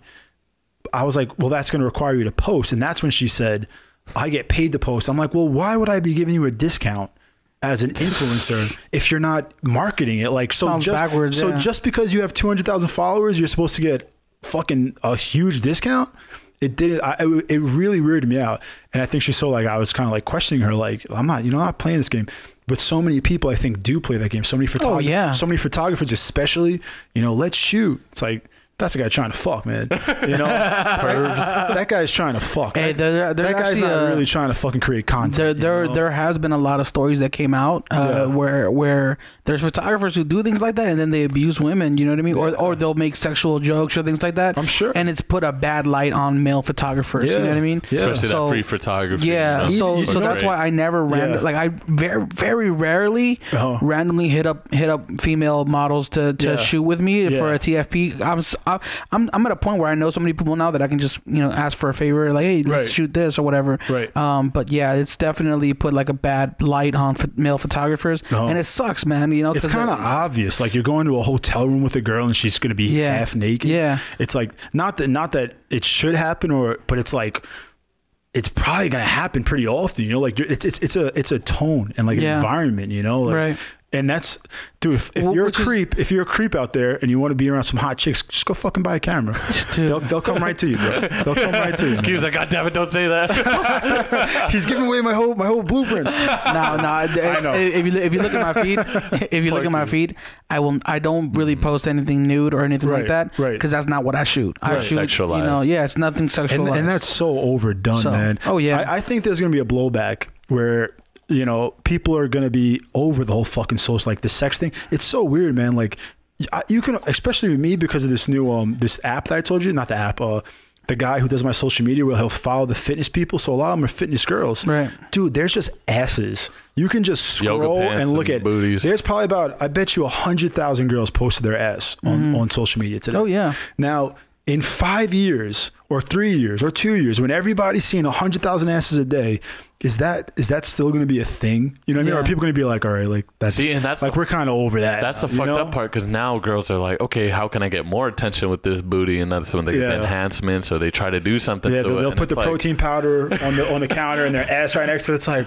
what the fuck? Yeah, it's like, but somebody's gonna buy it. Somebody's gonna buy it. Some sucker in it Louisiana. Sucks though, because it's just human hormones and shit. Like I don't know if that'll ever go out the window, because it's just like sex sells, man. Yeah. Sex does sell, but when it's so obvious, you know what I mean, it kind of loses its value, in my opinion. But it's funny because like I still see fools like comment on people. They're like, "Oh my god, I love you. Yeah. I love you to meet my kids." And I'm like, bro, that's so fucking weird. That's I can't believe strange. There's people who really think this. They're like, "Oh, I'm in love with you." Sending love let's not letters. Forget, there's still people who are getting scammed online, bro. Oh yeah, that's true. Hey, the Nigerian doctor princes. Not even that. Not even that. Not even that. There's YouTubers with like 1 million followers, right?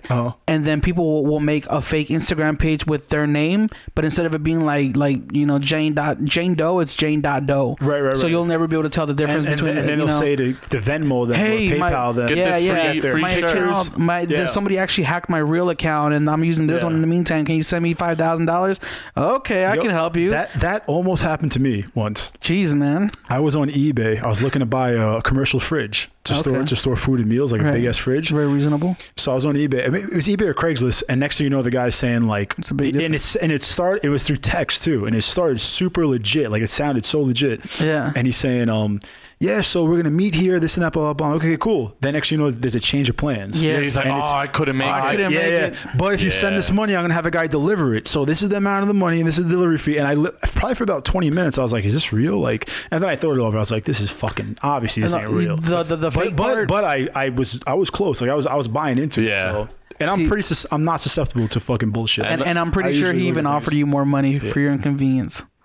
And by the way, I'll give you for another $2,600 for your inconvenience. But I'll say one thing too: anybody who uses PayPal, be careful with that, because it almost happened to me too when I was selling my camera. Because people can reverse it.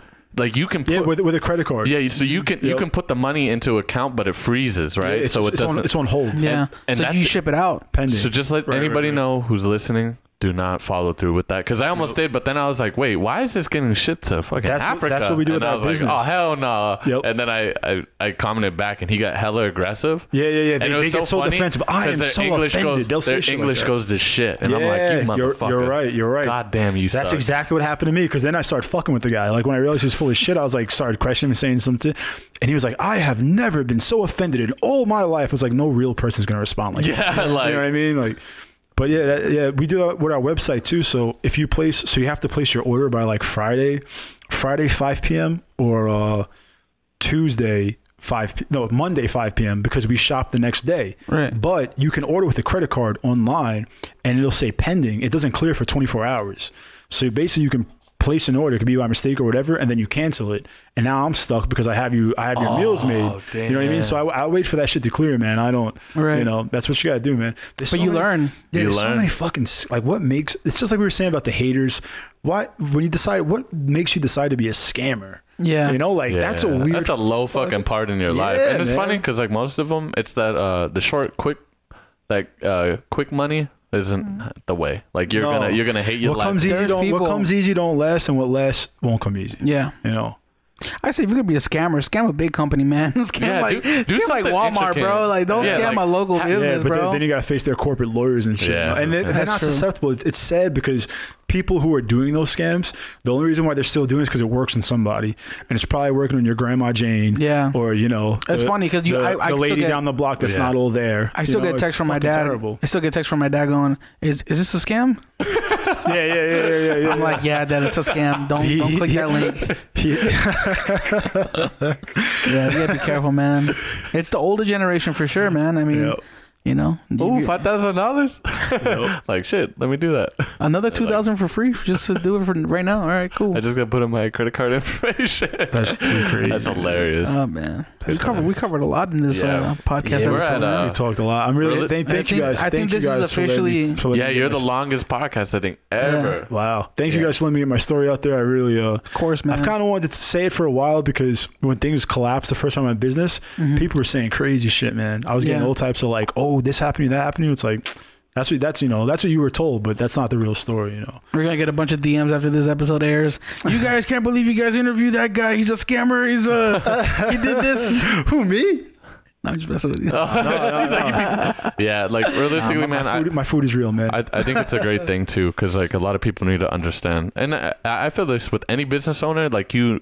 Especially if you have an emotional story or not, you know, just explain the whole process, the hardships of it, because the thing is, people will respect that more. And like you were saying, you live in a less fake world. It's not all sugar coated. It's like, damn.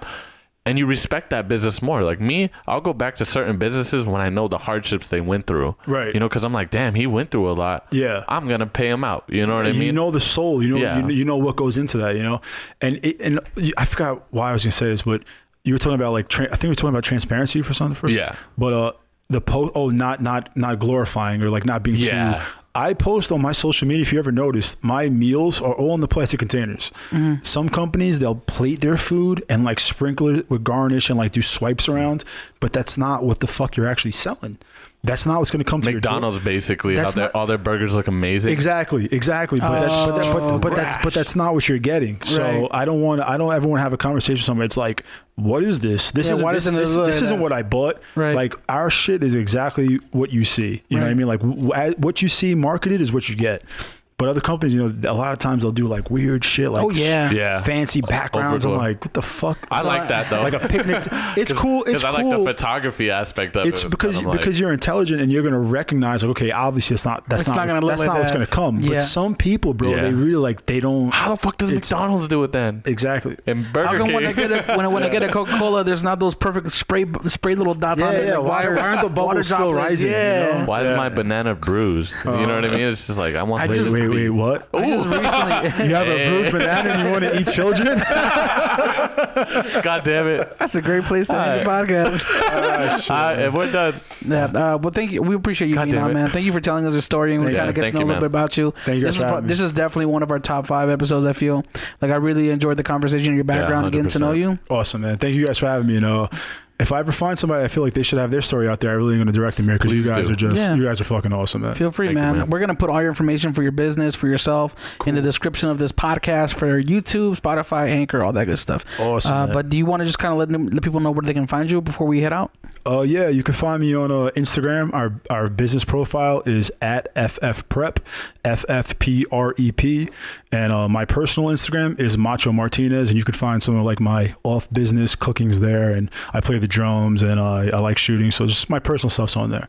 So yeah, follow me. There you go, man. We'll put all your information down below. Thank you for joining us. Thank you. And everybody watching out there or listening, thank you guys for tuning in. And we'll catch you guys on the next morning dinner. Cheers. Every time I come in the kitchen, you in the kitchen, in the goddamn refrigerator. I sure am hungry.